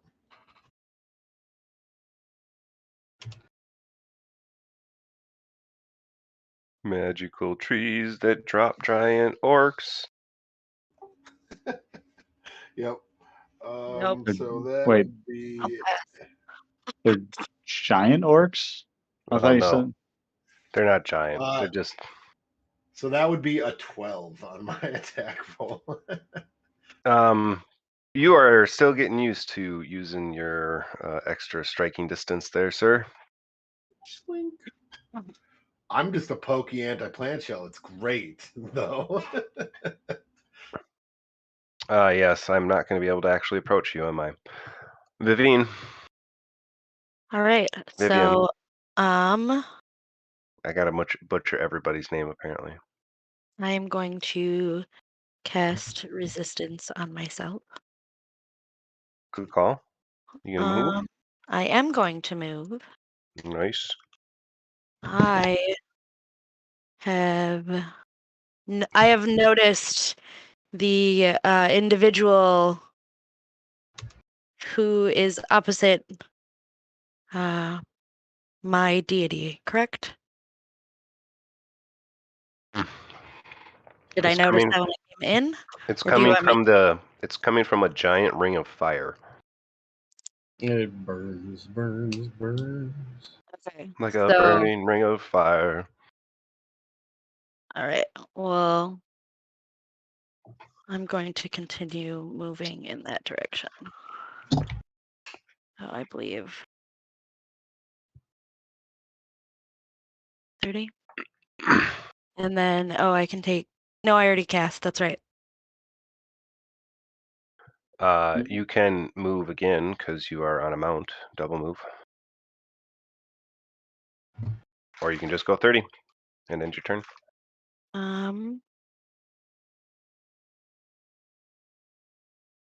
You could also have dismounted, move 30, and then have Dogue move independently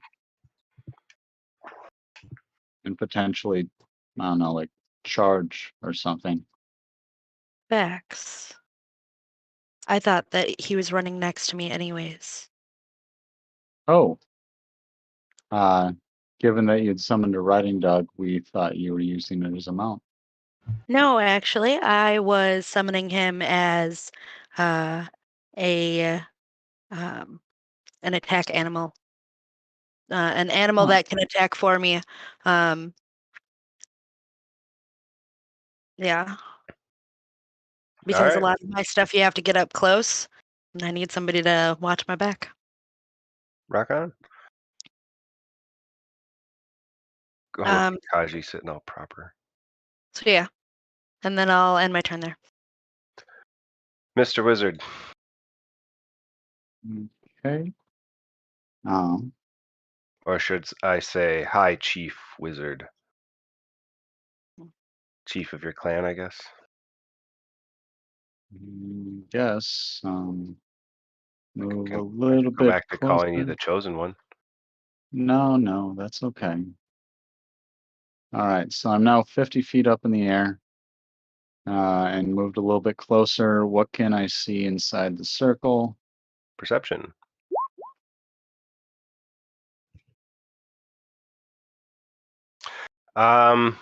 You see that the man standing in the center of the circle is looking directly up at you. His hooded cloak is thrown back, and you can see that he has a glowing rune in the center of his forehead. The red circle that you saw before, I will now remove, for it has been drawn on the tree in him. Okay. I guess with I just do I have, I guess if I made a spellcraft or knowledge arcana, would I possibly have any idea what the fuck he just did? Sure. Spellcraft and a knowledge arcana. I'll let you do both. Or yeah. Nice. Good timing on a nat 20. Your knowledge spellcraft check will tell you that this powerful transmutation spell is some type of plant bonding, and your knowledge arcana check will tell you that this is indeed some type of dark druidic ritual. Your knowledge arcana check will not tell you anything else. Hey, Corny, what would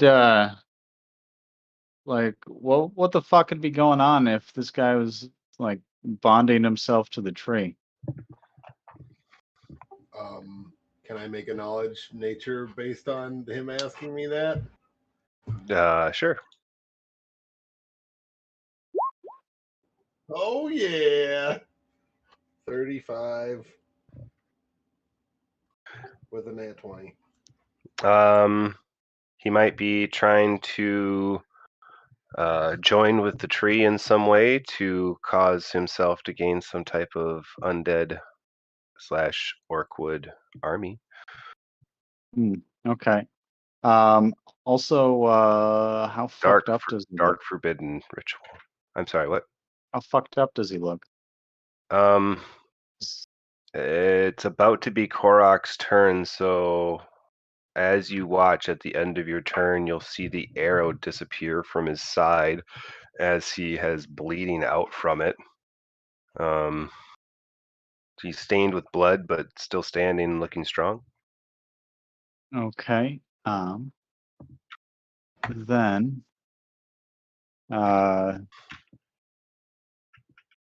yeah, I guess I am gonna. I'm a little too high up for that, actually, to actually like anglish wise hit anybody with that right now.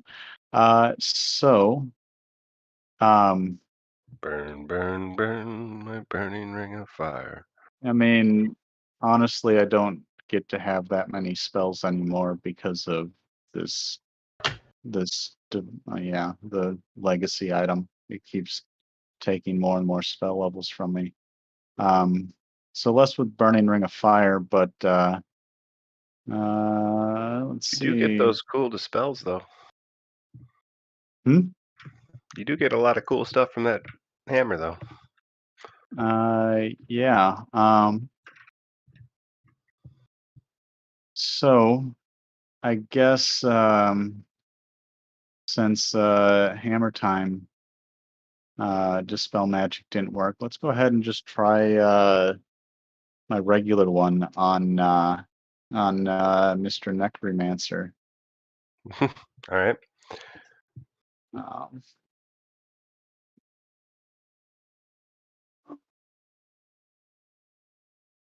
mm, 27 gonna do it?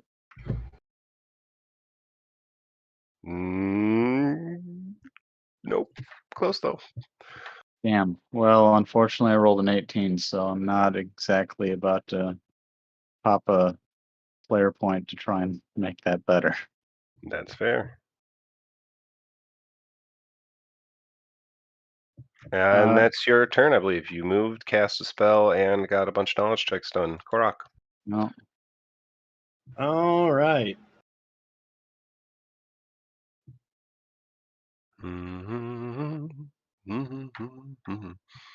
God damn it, Phil! You got that stuck in my head. You're welcome. Hey, All right. just remember you can only hum it for less than 9 seconds. You know what? I'm Well, I actually think going. I don't even know 9 whole seconds of that song. Yeah, Oh. we'll move the 10, and we're gonna take a shot at yellow here. Roll a hit.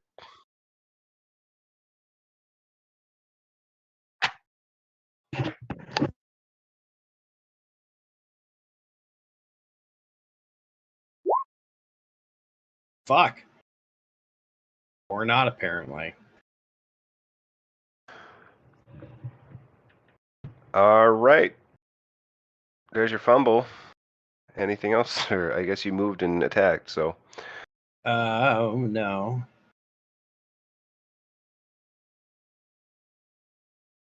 There we go. Now I'm done. Druid.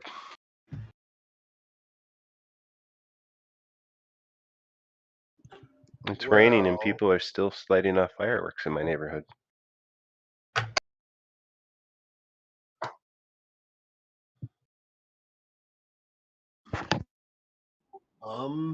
I think I'm going to cast another flame strike because that seemed good and it created a scream. And screaming it from bad guys is good. Again, Generally speaking, yes. Again, centered on the center location in the fiery storm. SR, please. Fuck. So 14. And your second one? Oh yeah. And then the trees is 30. And that would be 12d6.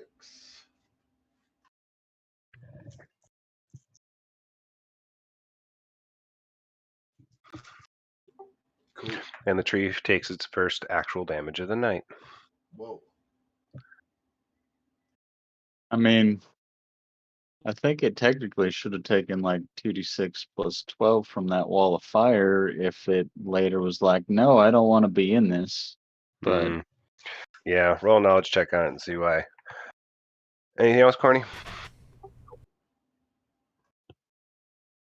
Nope. Stretch. Okay, stretch. Oh, wow. My back was creakier than I thought it was going to be. Everything is pain. Have Mhm. any of the rest of you started watching Invincible on Amazon Prime? I want to watch it. It looks good. I like the haven't memes. yet, but yeah, the memes basically ended up having me look up a plot synopsis of the comic, which has me wanting to watch it. Well, I won't get into details because I don't want to spoil anything for anybody, but I have thoroughly been enjoying it. I had all these plans on doing stuff on my day off, and instead I just watched that today. Hey, you know what? Like, that seems reasonable given the amount of time you've been working and your physical job. I would also expect that I would just be like, nope, ain't doing nothing.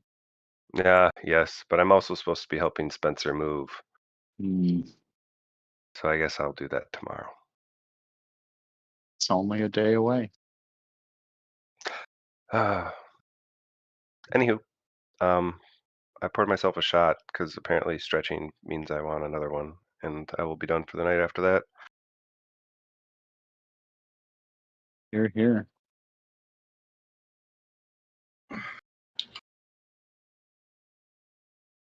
Looks like chocolate milk, Tyler. It's just beer. Oh, You got a stout or something? maybe I'm just No, imagining things. Oh, it's even beer PBR. colored. Oh, It is in fact a Pabst Blue Ribbon. Cheers. It's so Awesome. not good. dark beer. Maybe I'm just being hopeful. I wasn't actually looking at it at the time. It was just based on him saying it looked like chocolate milk. Hey, Pabst is like the only cheap beer I enjoy. I'm sorry. That's the only one that you can enjoy. Yeah, that's too bad. I enjoy lots of cheap beer. Uh-huh. I do not. In great volumes and quantities. My beer tastes lean expensive, unfortunately. But it also leans like 12% ABV, so. Imperial stouts. Up. Well, seeing as it's my turn, I'm gonna cackle madly in the center. Say, your pitiful fire spells can't hurt me now. Flame Strike's half holy damage too. I don't know if that Yeah, I know. should definitely keep that in mind.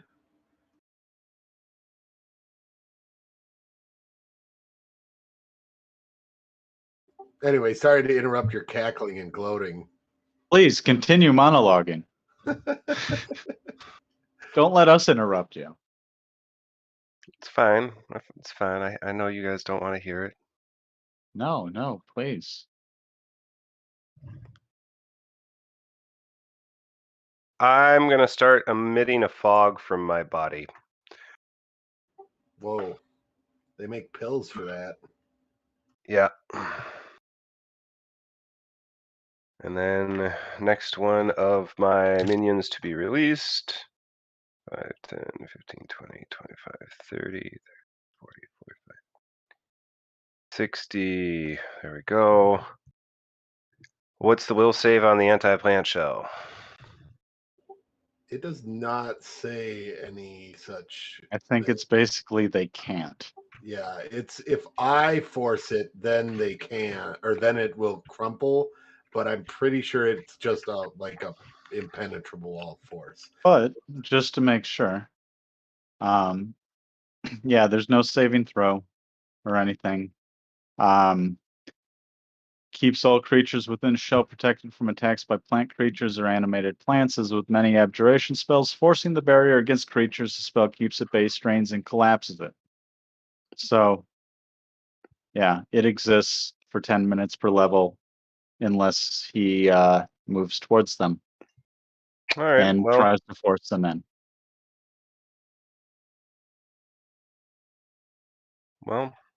in that case, yep, you're both within charging range.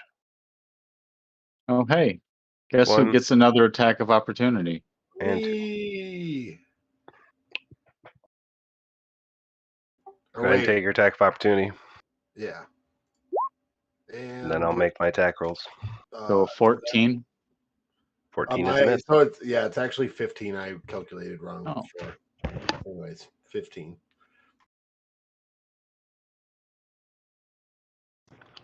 15 is also a miss on these little bastards.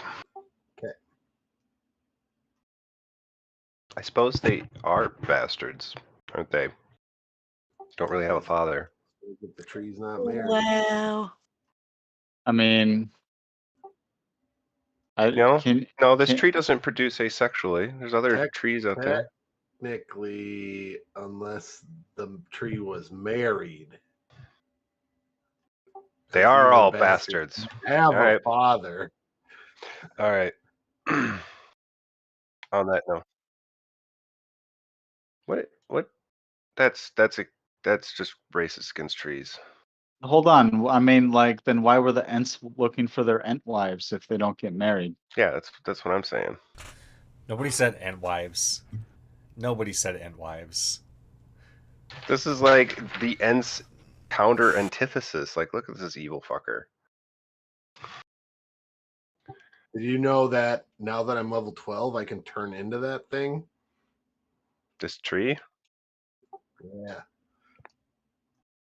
Well, here's a charge against Korok and a charge against Vivian. Korok, 29 hit your AC. 29 does, unfortunately. Vivian, does a 23 hit your AC? Yes, it does. Oh, fun. What if I activate wild shape into a plant form while having an anti-plant shell up? Sounds like you probably collapse it. Yeah, probably. Damage against Korok, damage against Vivian. Please make a fortitude save for the poison.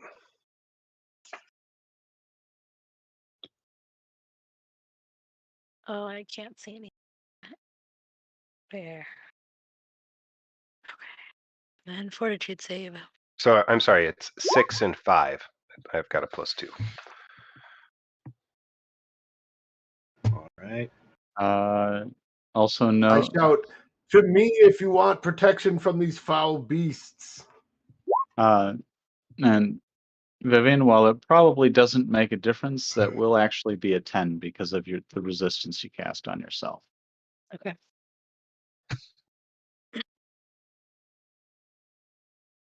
Well, But Korok, do you have any bonuses to your fortitude? Because it's DC 15. Nope, and I don't think I have any point things left either. Player points? you know Or what? you mean got points from the... points, like Oh, you mean points from the audience. Yes. Well, I think you're immune to this effect. Is it sleep based? It is sleep magic. Then yes, I am immune to it. Vivian, you just fall asleep though. Roll I'm sorry. 1d10. Well, Fall asleep? Yeah. hold on. Shit. I am willing to just go ahead and volunteer a player point to allow her to re-roll that. Okay. I'll take the player point. Go ahead and reroll. DC 15.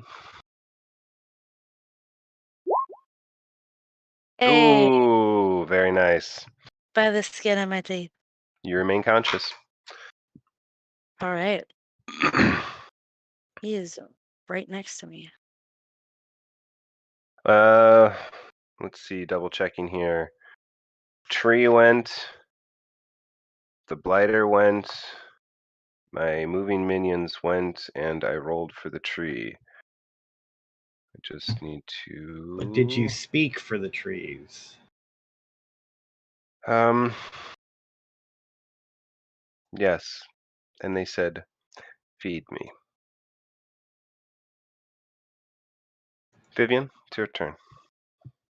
And I wish that Okey-dokey. badger would show up and fuck this tree up. All right. Do you got a wish spell in your pocket? Because that would work. I mean, you saying that out loud? So she is, since he is within touching distance, correct? Yes. So I am going to grab him, and I am going to cast Slay Living. Uh, Okay. so, um, What's my fortitude save? Because I'm not an undead creature. okay. It. Oh.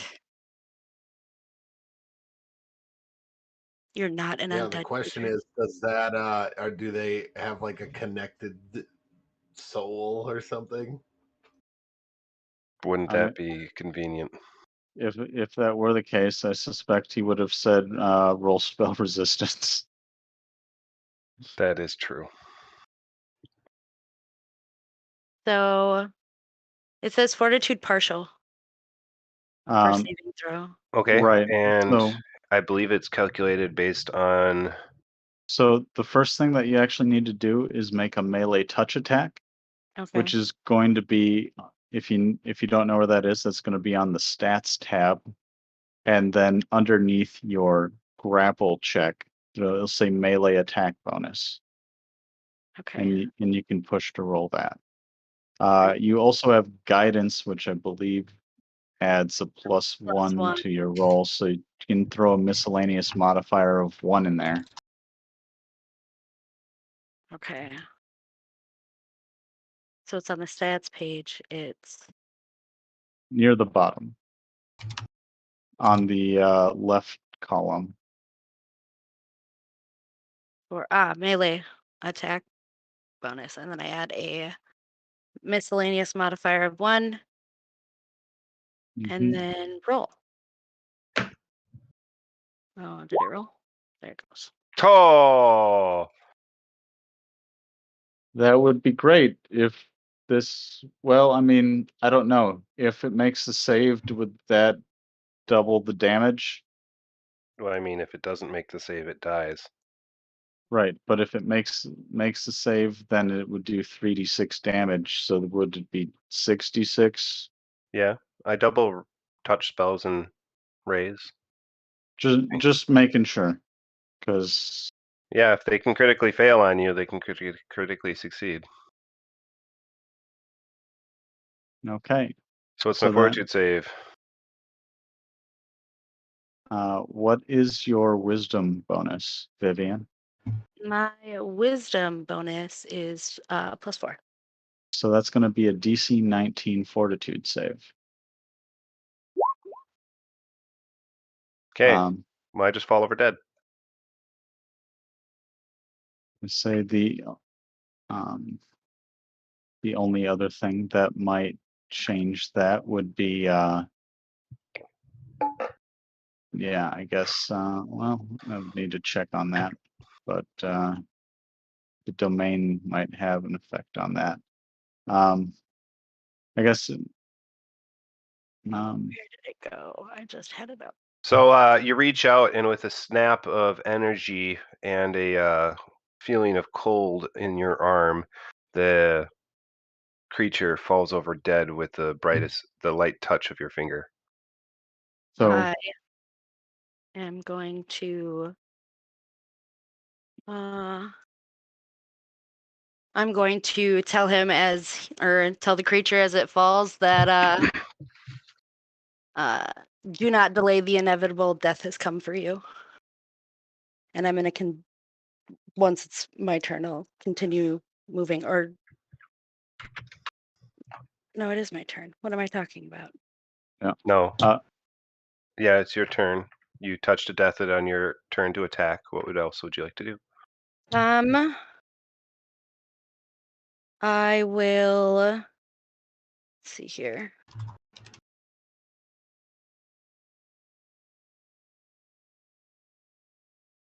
$30. So I'll go there. so one other thing that I might suggest as player base thing there, I'm going to go ahead and guess that one of your domains might be death, is that you have a similar domain power that you might want to not forget about. Yes.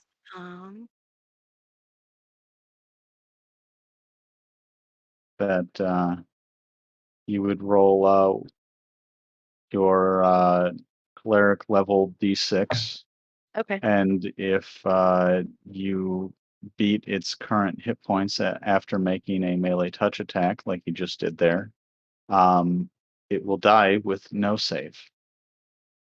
Okay. That makes sense.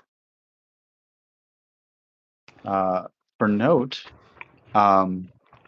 if you felt like, I don't know, say charging that necromancer, since he's kind of beat up, you might just kill him because it also says nothing about spell resistance and it's a supernatural ability. Would I have to do that on next turn, or can I do that this turn? It would need to be next turn because you have both moved and cast a spell, which would be both your standard and attack action. Okay. Or your standard and your move action, rather. Okay. But just tactical things to think about. Yes. I'm very new to spellcasting. I'm used to just going in and destroying things as a barbarian. Yep, that's definitely fun, and that's something like that is probably going to be my next character. Garrett.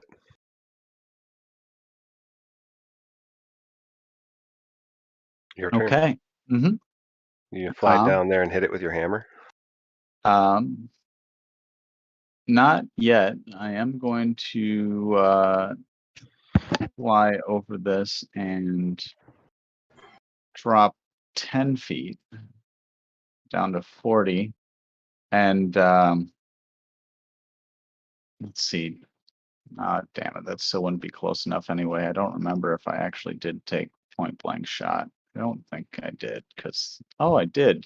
But I don't really want to get that close because then I'm going to feel that heat. And I don't really care to. So you're going to take your -6 to attack with your throwing hammer? Huh? No, that's not what I'm doing. Oh, I my said bad. not yet. I'm actually first at this blighter. No,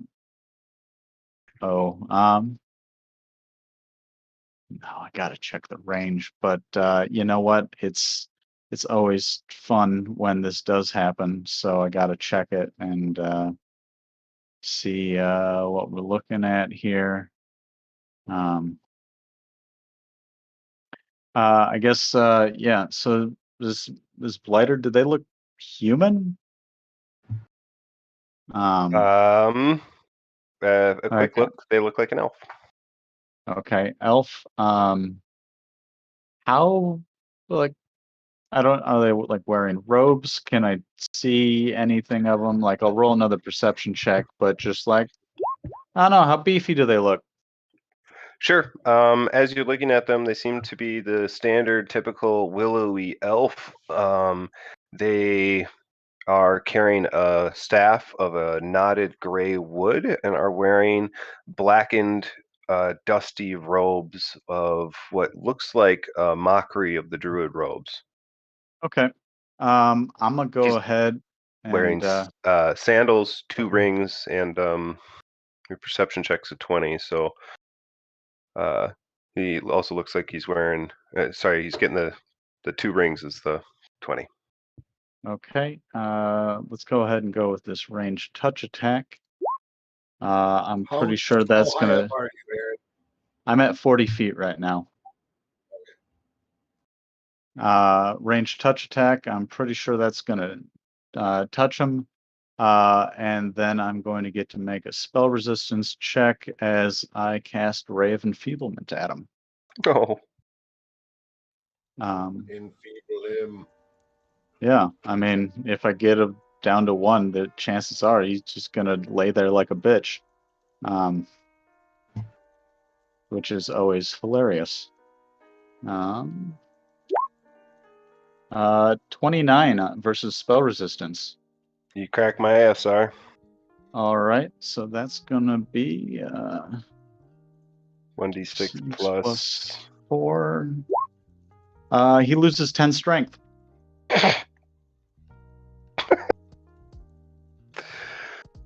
Okay. Oh, those rings must be really heavy now.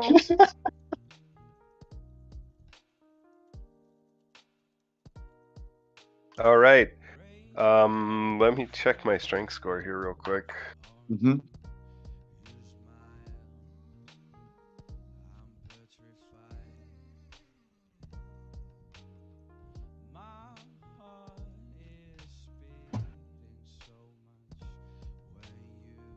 I don't know how much I beat it by, but I am totally satisfied with taking both spell penetration and greater spell penetration.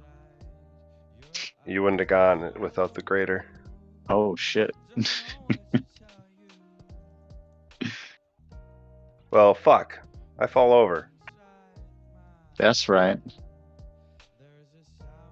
Korok, Yo. All right. We're going to Have- do something silly. Have fun with any spell casting that requires arm movements. Step 1. Tumble. Suck a success. dick. You avoid my attack of opportunity. You may move up to half your movement speed. Step 2. Jump. Up and over. Now I'm just going for straight vertical at this point.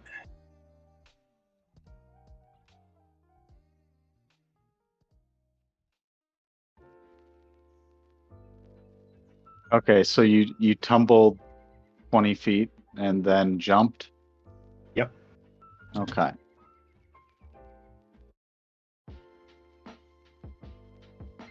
And since the jump will not be able to complete with my remaining movement, but I'll already be like 20 feet off the ground, the little asshole can't fucking melee attack me on his turn. 2 movements. Anything else, sir? Corny. I love your use of the third space or the third dimension. All right, Corny. What are we doing? 1 moment. Technically speaking, those are both move actions. I still get an attack. Oh, right, because you got shot on the run. Sure do. We're gonna try to hit the blighter since I can see over the wall. You're at the same height as the wall, right? I'm like, You're How 20 tall- feet up. how is the wall 20 feet? Yeah. I guess then I am. In which case, we'll just now try taking out this asshole for good measure. Yeah, that guy.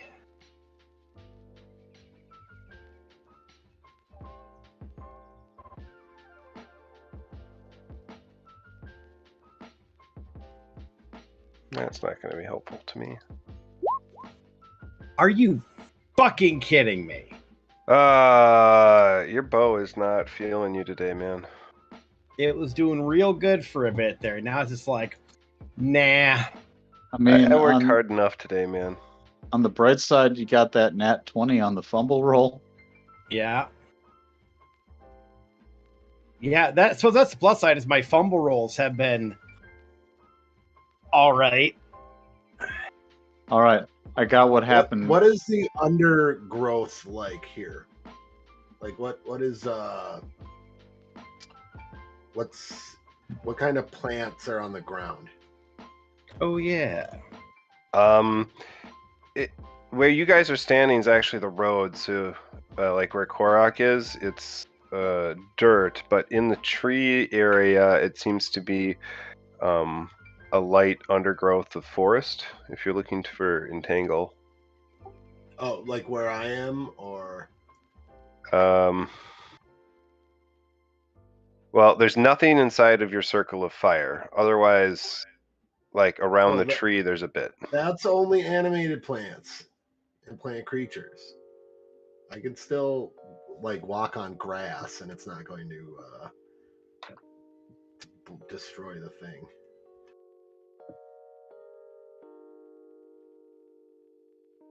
Is there grass under my feet or no? I guess is what I'm asking. Where are you? I am on the edge of the fire circle. Are Fire only blows inward. It does not blow outward. there is grass under your jackalope's feet? Yes. Okay. Let me see. Oh, dang it. Okay, sorry. It does specify that the plant has to be medium or larger for me to pass through it with transport via plants. So that will not work. I mean, if you wanted in there, you jackalope might just be able to like jump that shit. I could try to jump it. It is capable of jumping a 20-foot wall with the right roll. Just Fuck like it. It's time. It's time you started paying your dues, Jackalope. What was his name? Ravioli, I think. All right, I'm gonna make a jump check to move in here. I'm going to jump Ravioli. Okay. I'm going to try to jump the full distance that will get me out of taking damage, which is that 20-foot range. Go ahead and make your but I jump will check only from a be standing jumping position. So high. Yep.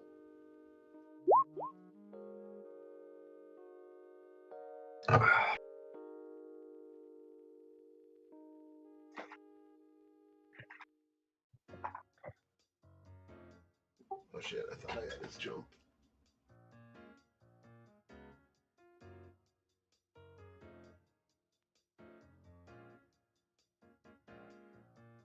Wow, they really don't have very good jump bonus.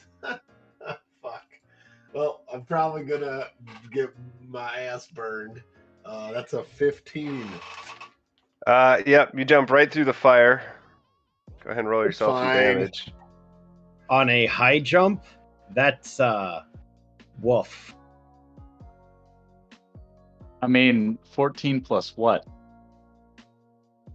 1. Plus 1? Is he According just to jumping? According to the Jackalope 3.5 creature stats, Jackalopes have a +1 bonus to jump, which seems odd, but I mean, without a running start, that got you a whole 2 feet. so I'm like, all right, let's go. It's like the fucking cats that wind up and then smash into the counter. all right. Yeah, Look, I'll drink to that. I ain't gonna lie. I'm willing to bet that like Jackalope as book written, that's like a small creature or something like that, tiny. Tiny. So yeah, Yeah. But still, that wouldn't the skills wouldn't be affected by that.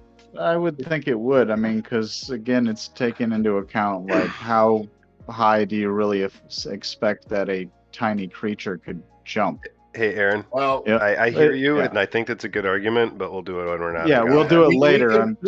Yeah. The Jackalope needs refinement. We'll put it that way. I will quickly say this: Rabbit has a +8. Well, that's so unfortunate. whoever wrote that Jackalope, apparently didn't reference the rabbit stat line. That's pretty funny. But that's okay. I'm going to just go ahead and take my damage. Yeah. Can be dealt with later. That is funny. Yeah. Okay, so it's 2d6 plus 12. That's why it's kind of like, what do you mean it only has +1 to jump? That doesn't make any sense. So 17 damage.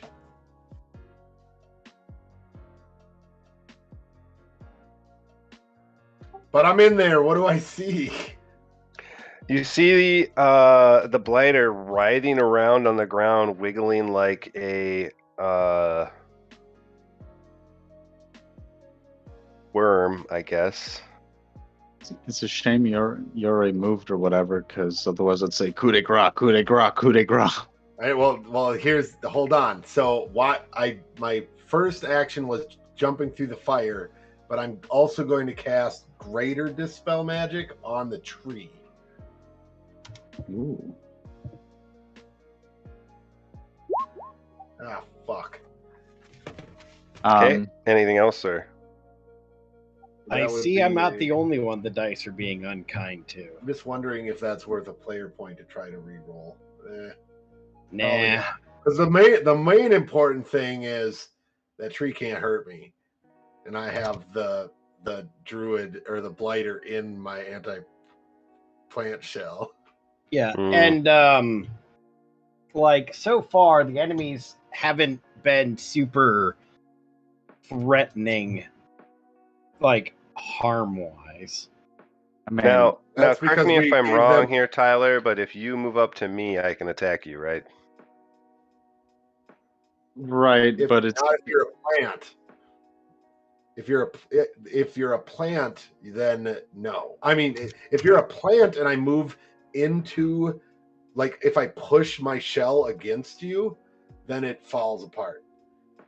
Would you like to see this token's base? Well, I mean, you literally said that if it raised its branches, it'd be out. I mean, also, okay, if you let it burn for the last 6 rounds and then some, it's I'm not immune like, I'm immune to fire. I don't know what you're... well, then why did it move reflexively out of the fire? Because I'm still a tree.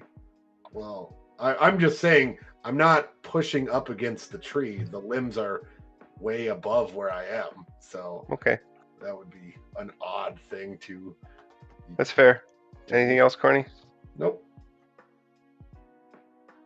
Cast on me. Moved up. So I just double checked the spell. I should say the class ability. And it doesn't say anything here about needing to have a semantic component. So I'm going to use the Blighter's special ability, Undead Wild Shape, and transform into an undead creature.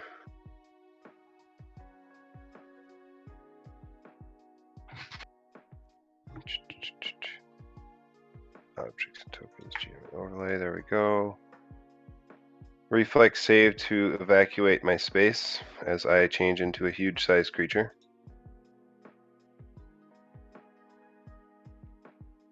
Can I just jump on top?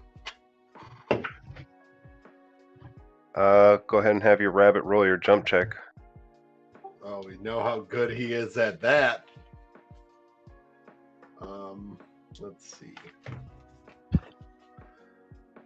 1 second. 1,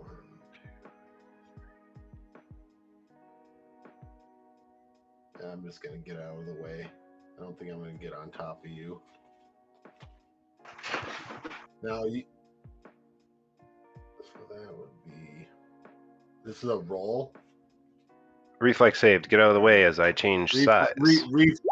Reflex save. That's what I meant. Okay, cool. Nat 20. 29. You may leave my base.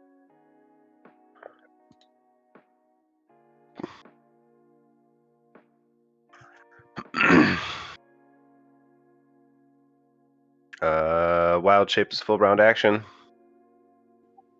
Do you take an attack of opportunity from me then? Let me double check.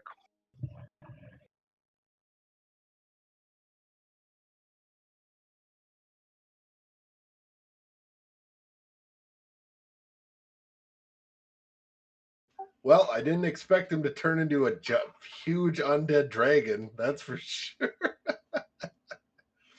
It says it's actually a standard action and does not provoke an attack of opportunity. That's a fair thing to be caught off guard, I would say. Well, now you know that got out of the blighters way. can, now you know that blighters can turn into any of the skeletal shapes from the player's handbook. Or I'm sorry, the monster manual. You could turn into a fucking Draco Lich. or at least I'm an guessing undead that's dragon. a bone dragon, yeah. It's actually a wyvern, but you'll have to make Ah. a quick knowledge check if you'd like to know that.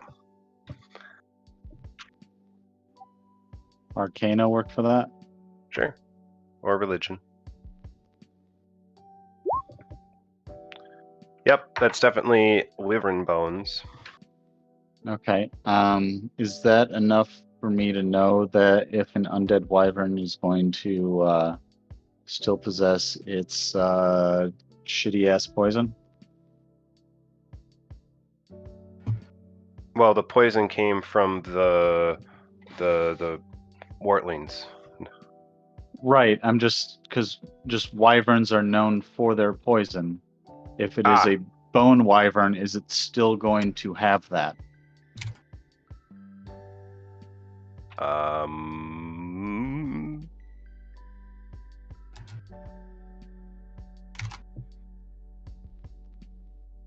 It does not have it on its listed on its character sheet, so no. Okay. Anyways, Vivian? Yep. Actually, I'm gonna ask here, would you guys like to stop here for the night or go through the initiative order another couple times? I do at least one more round. I could easily do another one. Okay, let's do it then. Vivian. I am going to I can charge, right? Oh, whoa. My Yes, screen as long as you have 10 feet between you and your target, you can charge. Okay.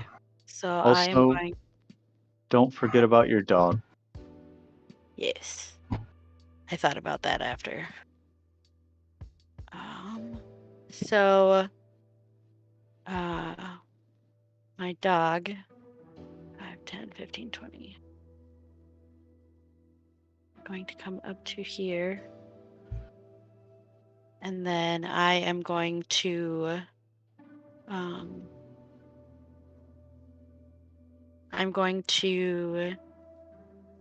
use Death Touch.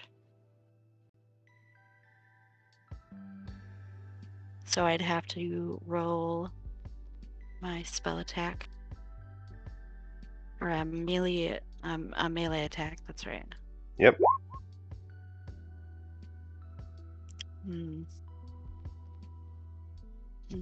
Does that hit? It's a Since it's a touch attack, very likely. okay. 14 does hit me. Okay. My current touch AC is 8. I'm probably one of the few on the board that can't hit right now. I have so many windows open. I'm trying to navigate it all. Does I forget? Do we go defender wins on attacks on AC, or Yep, defender wins for attacks on AC. then I would also be okay. Oh yeah, I suppose you do have a pretty good, decent touch AC. Wizards tend to. It's about all we get.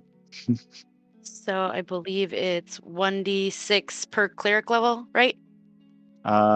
Yes, if you're using your death domain granted power, you will roll 1d6 times your cleric levels, or cleric level d6. This would be 5d6. Or Okay. yeah. Okay. Yeah. Chances are that they have more than 15 hit points. And yeah, this is one of my fresh guys. He's got more than 15 hit points. Yep, that was one reason why I was suggesting perhaps the caster at the time was due to him taking a bunch of damage and it being current hit points. Okay. But so he doesn't take any damage.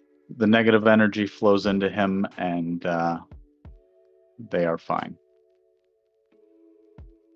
Okay. Well, my dog can attack. It can. Yeah, and depending on how you have it get there, and depending on where you were, and if you wanted to go around it all, you may in fact actually be able to establish flanking on it, which would make it easier for your dog to attack it. Okay. From where my dog was to right here would be 40. He'd be able to move again, so he'd be able to move there. Well, if he moved again, then that would be 2 actions, and they would no longer be able to attack. So I would say just leave them where they were, and have them do an attack, and y'all can just kind of move around it next round. Okay. So from there it would be where's my dog tag? There it is.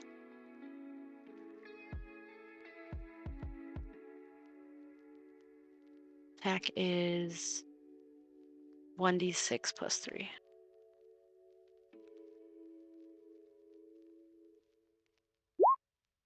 Oh, I didn't do the plus 3, so it'd be 5. Well, so first you actually need to roll a d20 plus their attack bonus.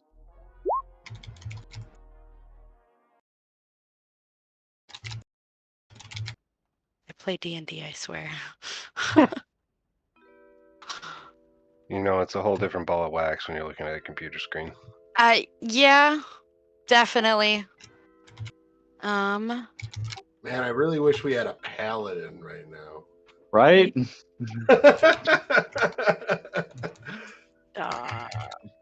Especially a paladin that has like a bomb ass like charging ability, particularly when mounted on, say, a celestial buffalo that can also smite and trample.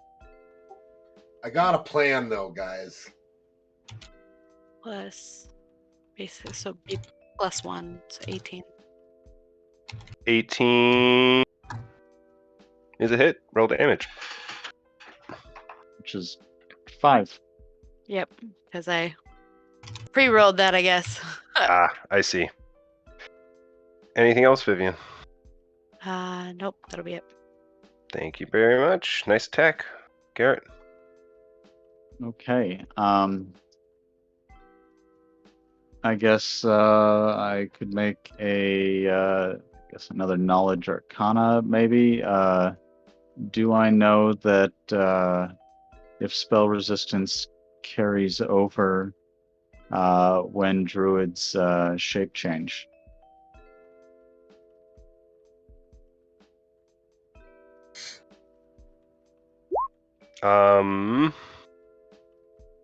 Wait, what spell specifically? You are unsure, but if the spell is currently running when they shape change, it would continue running in the next form.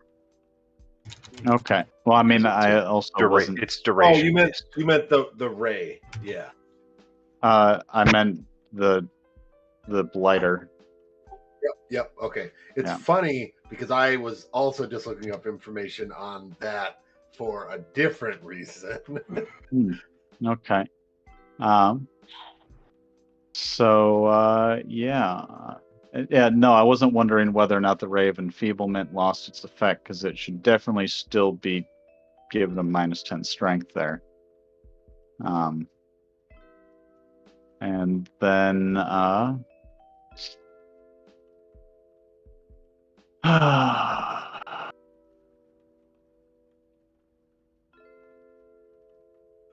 Giving an item to someone is a free action, right? As long as they're standing next to you, yeah. Okay. Or they're your mount. Yes. Okay, good. But if you're feeding it a potion, it's just like a regular potion. Yep. That's fine. I just don't want it to burn to death. That'd be sad. Yeah, okay. I'm going to back off a little bit because this has got some range to it, or more than the Ray of Enfeeblement. And let's Go ahead and try a Scorching Ray. Oh, yes. Yes. Fuck your spell resistance. All right. Roll your damage. Well, I do still need to make a ranged touch attack, and there will be 3 rays. I assume each one is its own ranged touch attack, or? Yeah. Okay. Yes, it is.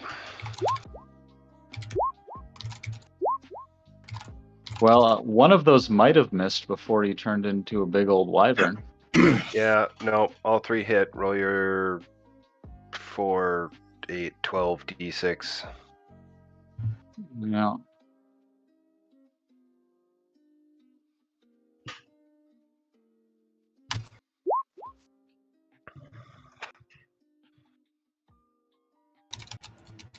Hold on, I gotta grab my token that I was. There we go. Okay. Anything else, Garrett? I moved and I cast a spell. I scream in pain.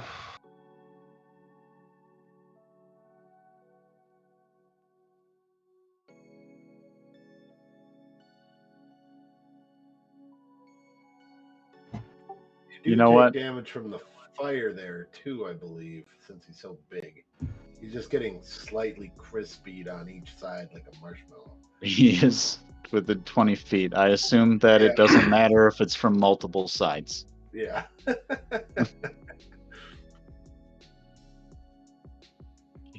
You take All right. You take 1d6 damage for every instance of being within 20 feet of the wall. Korok? Yeah, give me a second. Yeah, we're just gonna try to fucking take out the.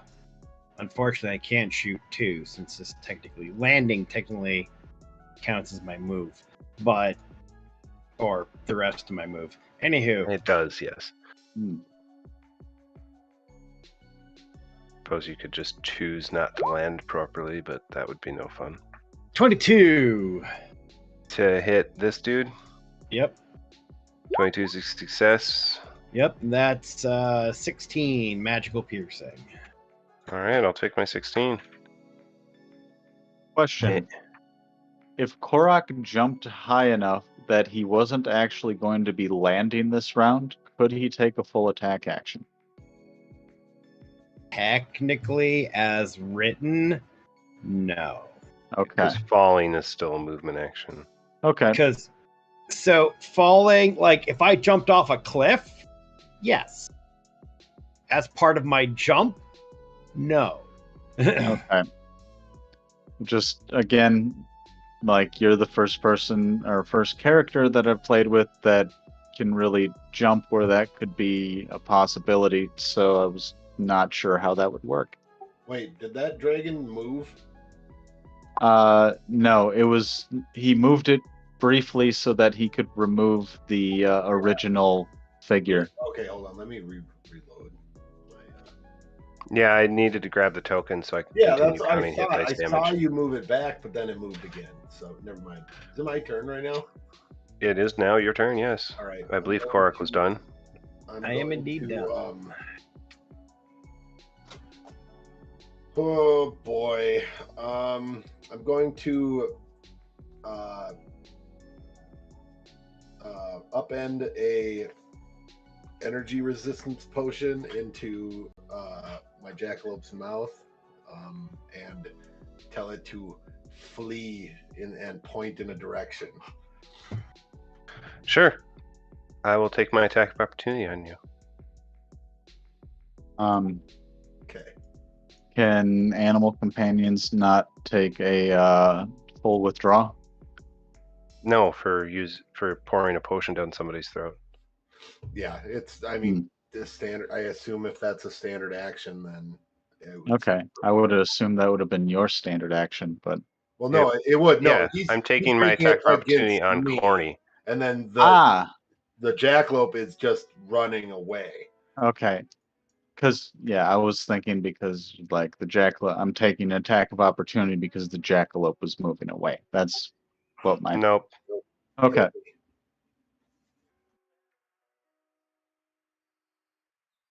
Blighter in the dark, 30 to hit you. Oh yeah, that definitely hits me. All right, good.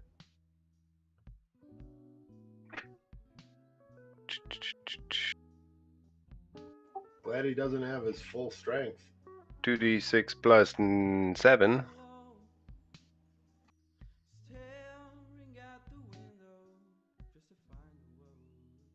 Not 2d6 plus 70. No. And it'd be 2d6 plus 12, I would guess normally. 14.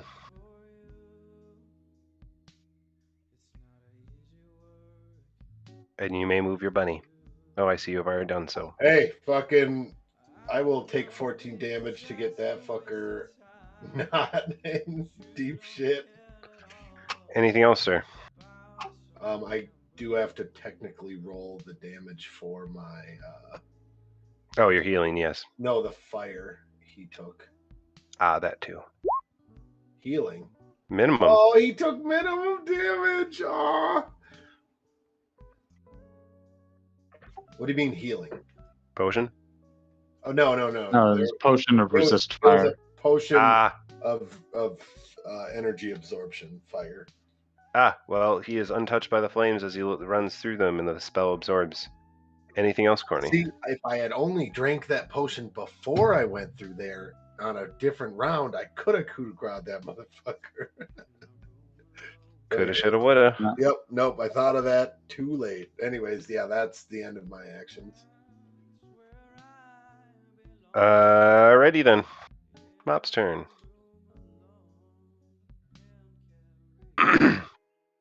Well, I was mad at the wizard for, cursing me, but you are here inconvenient. Was no curse. You're here inconvenient, sir. Oh, and I've been saying really mean things about him. You have. And you are not only that, but you are a druid.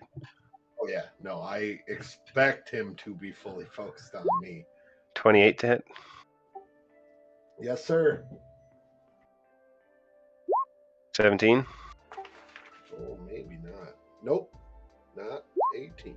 22. That is a hit. 1 and 2. Whoa, wait. Is that supposed to be a d20 on that other one? No. Yeah, I was like, damn. Sorry. 2. Okay. Whoa, still nice damage. Okay, so 12 and 15.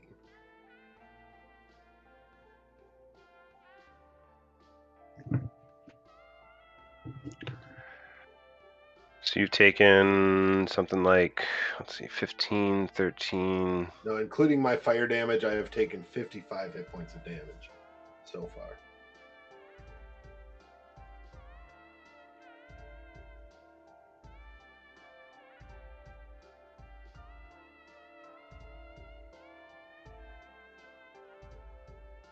Okay. That was him. What about the tree?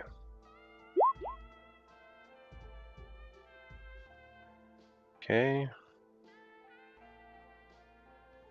GM layer. 2 token layer. 1 and 2 to the token layer.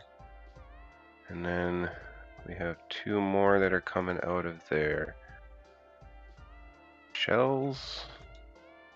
I'm coming out of my shell and I'm feeling just fine. Comma. I'm a chameleon. You come and go. You come and go. Okay, 1 and 2. And now I only have targets on this side, so we'll take our double move. Oh, there was a hydrate. All right, I will get down on that.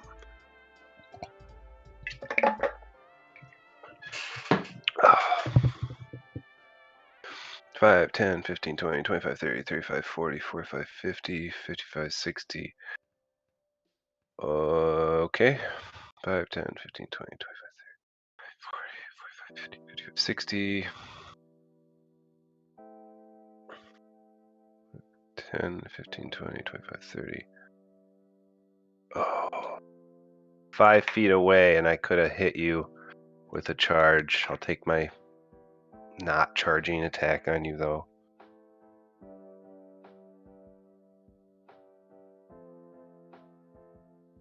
Alrighty, 11 does not hit your AC. Good job, Vivian. Yeah. Look at this. Korak, you're on the ground again, aren't you? Yep. I'm gonna charge. 28 to hit your AC. 28 is a hit. And my damage is a claw plus 2, so D6 plus 2, 5. And I'm not going to make you make fortitude save versus sleep. Sorry, quick question. How was it that they were able to move and attack her, but not able to charge? Because he had to go around his friend, didn't have a straight line. Ah, okay.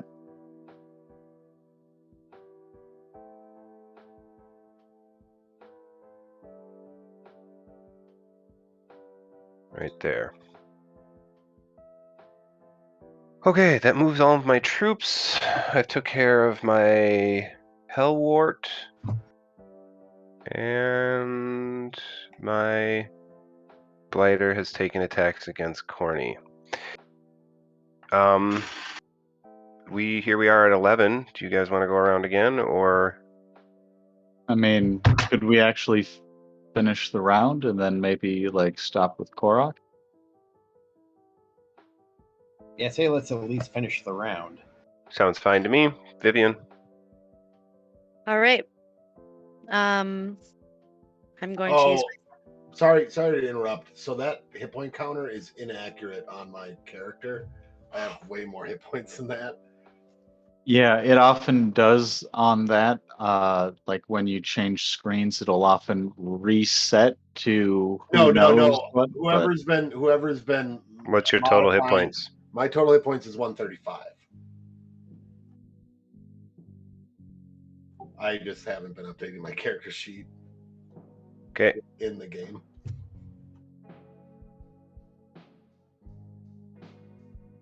Anyways, go on. Sorry to interrupt. Vivian, go ahead. So I am going to use my sickles and attack the guy in front of me. Rolled hit. That's just your melee attack. What you should be doing is going to your weapons page and rolling. Right. Yep. Is it the Go third ahead. one? It's the center dice button on your sickles. Yeah.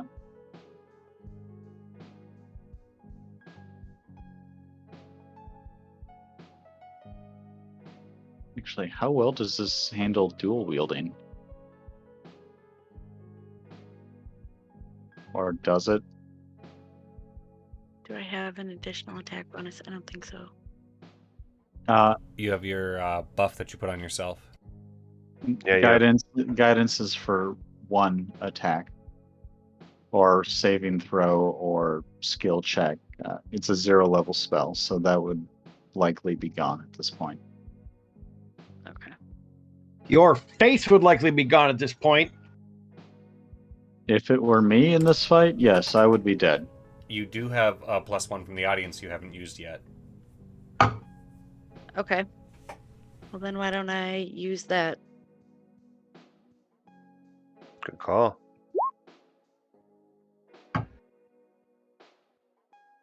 Hmm. 13. 13 is a miss on my regular AC. It would be a 14. 14. Fun.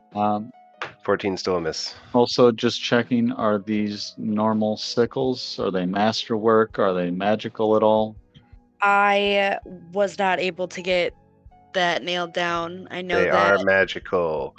yeah, I know that they're magical, but we didn't identify like in what way. That's because your character is unaware. You were handed to them by your head priest and said, go out and murder things. And kick through the portal. Yeah. Okay, well then I guess Sam gets to add any potential bonuses to that. 13 masterwork plus magic bonus. Yeah, you'll beat my AC. So I'll take my 6 plus the magic bonus. You're hitting this one, right? The one that you hit Yep. before? Yep.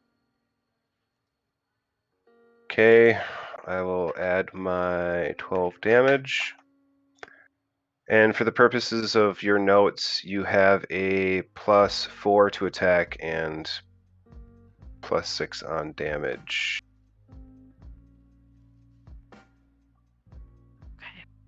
Which you should be able to actually. I'm sorry, +3 on attack and +6 on damage, because one of those was from your audience boost.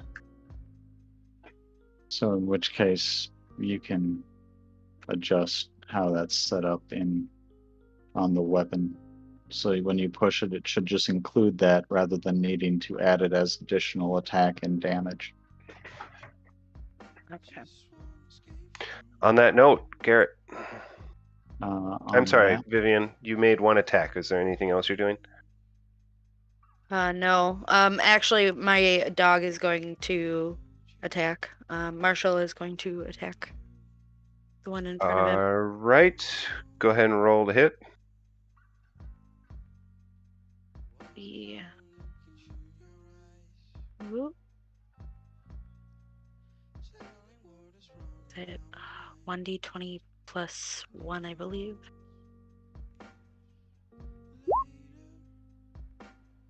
'18's a hit. Go ahead and roll damage. Yeah, That was a D6 plus 3, was it? I believe so. It is a d6 plus 3. That is correct. Nice. 8. 8. Not crunchy. Tastes good with ketchup. Yeah, no kidding. Roll a perception check now, and then a sense motive.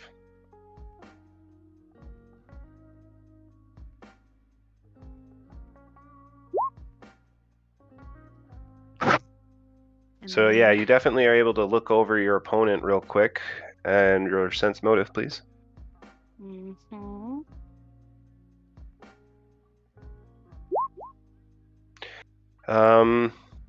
You feel like after battling with this creature for what, 2 rounds now, you feel like you've taken it about halfway down it. Okay. Anything else, Vivian? I think that's all I can do. I don't want to move because it'll provoke attacks of opportunity. You attacked once and rolled a perception check. You can roll a tumble, and if you hit DC 15, you'll avoid your attacks of opportunity. Assuming you have tumble. I do not. All right. Well, then staying there might be your best choice. Garrett. So as much as I do want to keep hammering away at this wyvern, and but I know that I have been, I feel like I've been getting lucky slipping past its spell resistance. You can also see that it looks like this lady who just kind of like showed up out of nowhere and is helping us, looking like she might be in a bit of trouble real quick. So I'm gonna go ahead and summon Gringus right nearby her to try and help her out. So I'll just go ahead and draw that. Yeah, right here is where I would like him to appear. And then otherwise, I'm going to move 40 like so to reposition. And that will be my action.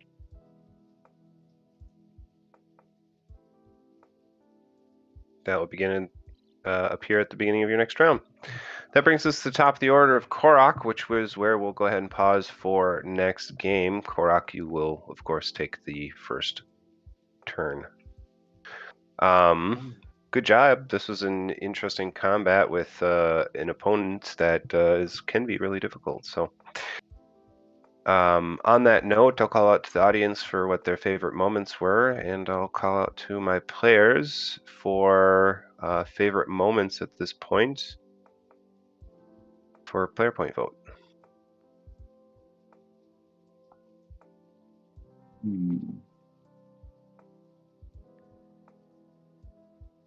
Hello, comrade.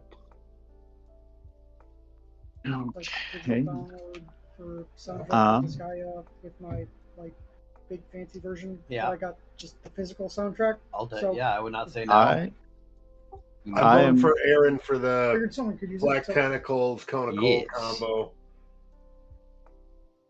Okay. I would actually like to this one vote for Corny for the both for finally presenting his altered spells and then finding an excellent combination against these plant guys in the anti-plant shell and his long striker.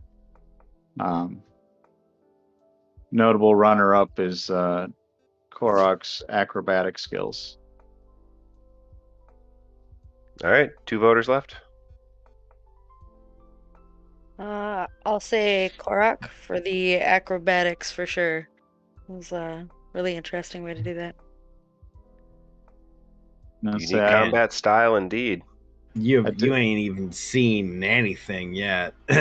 It's true. You have not quite seen anything this yet. This is a comparatively stationary combat for Korok. I'm gonna throw it to Vivian, our new character, who also had to just like chill for the first better part of an hour. Yeah, I don't mind. I'm a very patient person.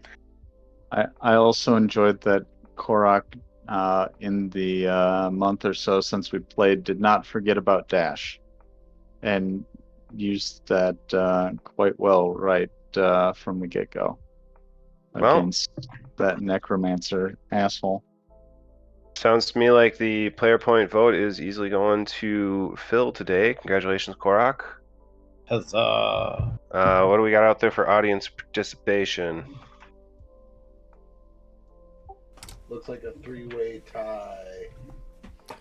And we've got Jackalope Fail from Misty Shadow says Korok for using his vertical leap to stay out of the threat area for a round.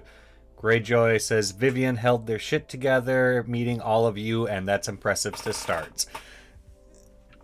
All right. Hey, Um, what the hell, Darth? I mean, like, what's so weird about meeting me? God. Like, We're I'm the coolest group for sure. So we're definitely Yeah, the coolest group, A-team.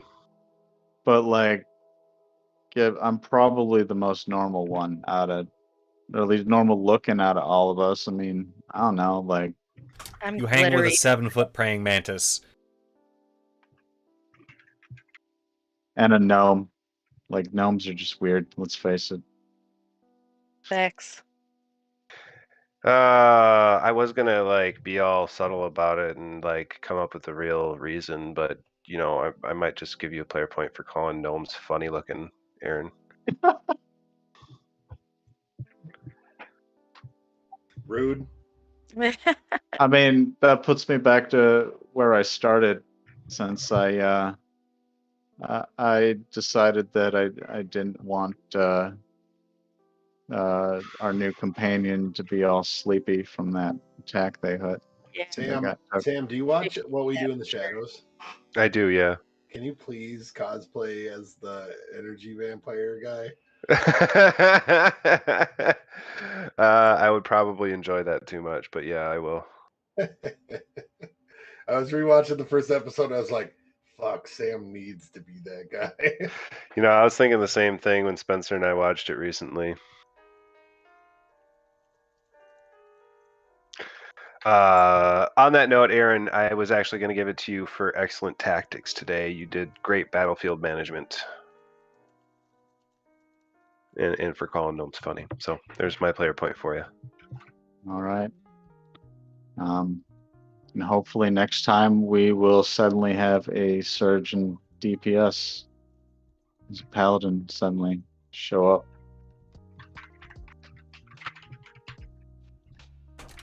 Yes. We don't need a paladin to show up because my next two moves are casting, turning my Ring of Blink on, then casting Righteous Might on myself, and then turning into a huge dire bear. Well, that will definitely be an interesting way to go. Wait, hold on. How do you mean way to go? Don't ask him that. Let it be ominous. Dun dun dun. Right. Thank you to my players for joining us. If there's any of my people who have our Discord, go ahead and join us after we finish our stream. You're welcome to. Otherwise, I suppose we have somebody on Wednesday, don't we? Pirate Crew, don't we? I believe so. Yeah. That sounds right. We think that's a derogatory term. We stopped pirating a long time ago when we destroyed Pirate Island.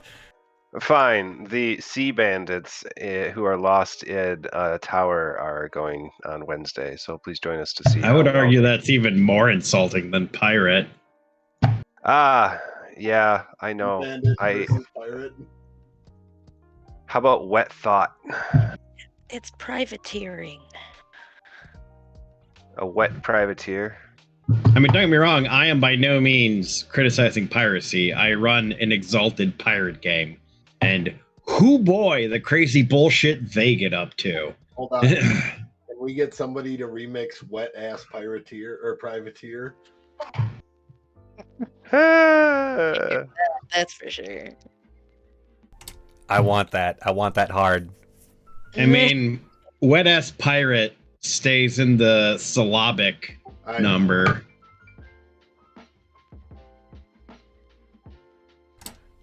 All right. So, do we want to raid music, Blair Witch, which is a thing apparently, or Dying Light? Music. Insomniac or our local Ground Zero? Grab a bucket and a mop for this wet ass pirate. Ground Zero? Is that what we're saying? Yeah, let's do it. All right, we're gonna raid Ground Zero tonight, guys. Thanks for joining us. Join us on Wednesday night at 7:30 Central Standard Time so that we can play some more D&D with the Dirty Half Dozen.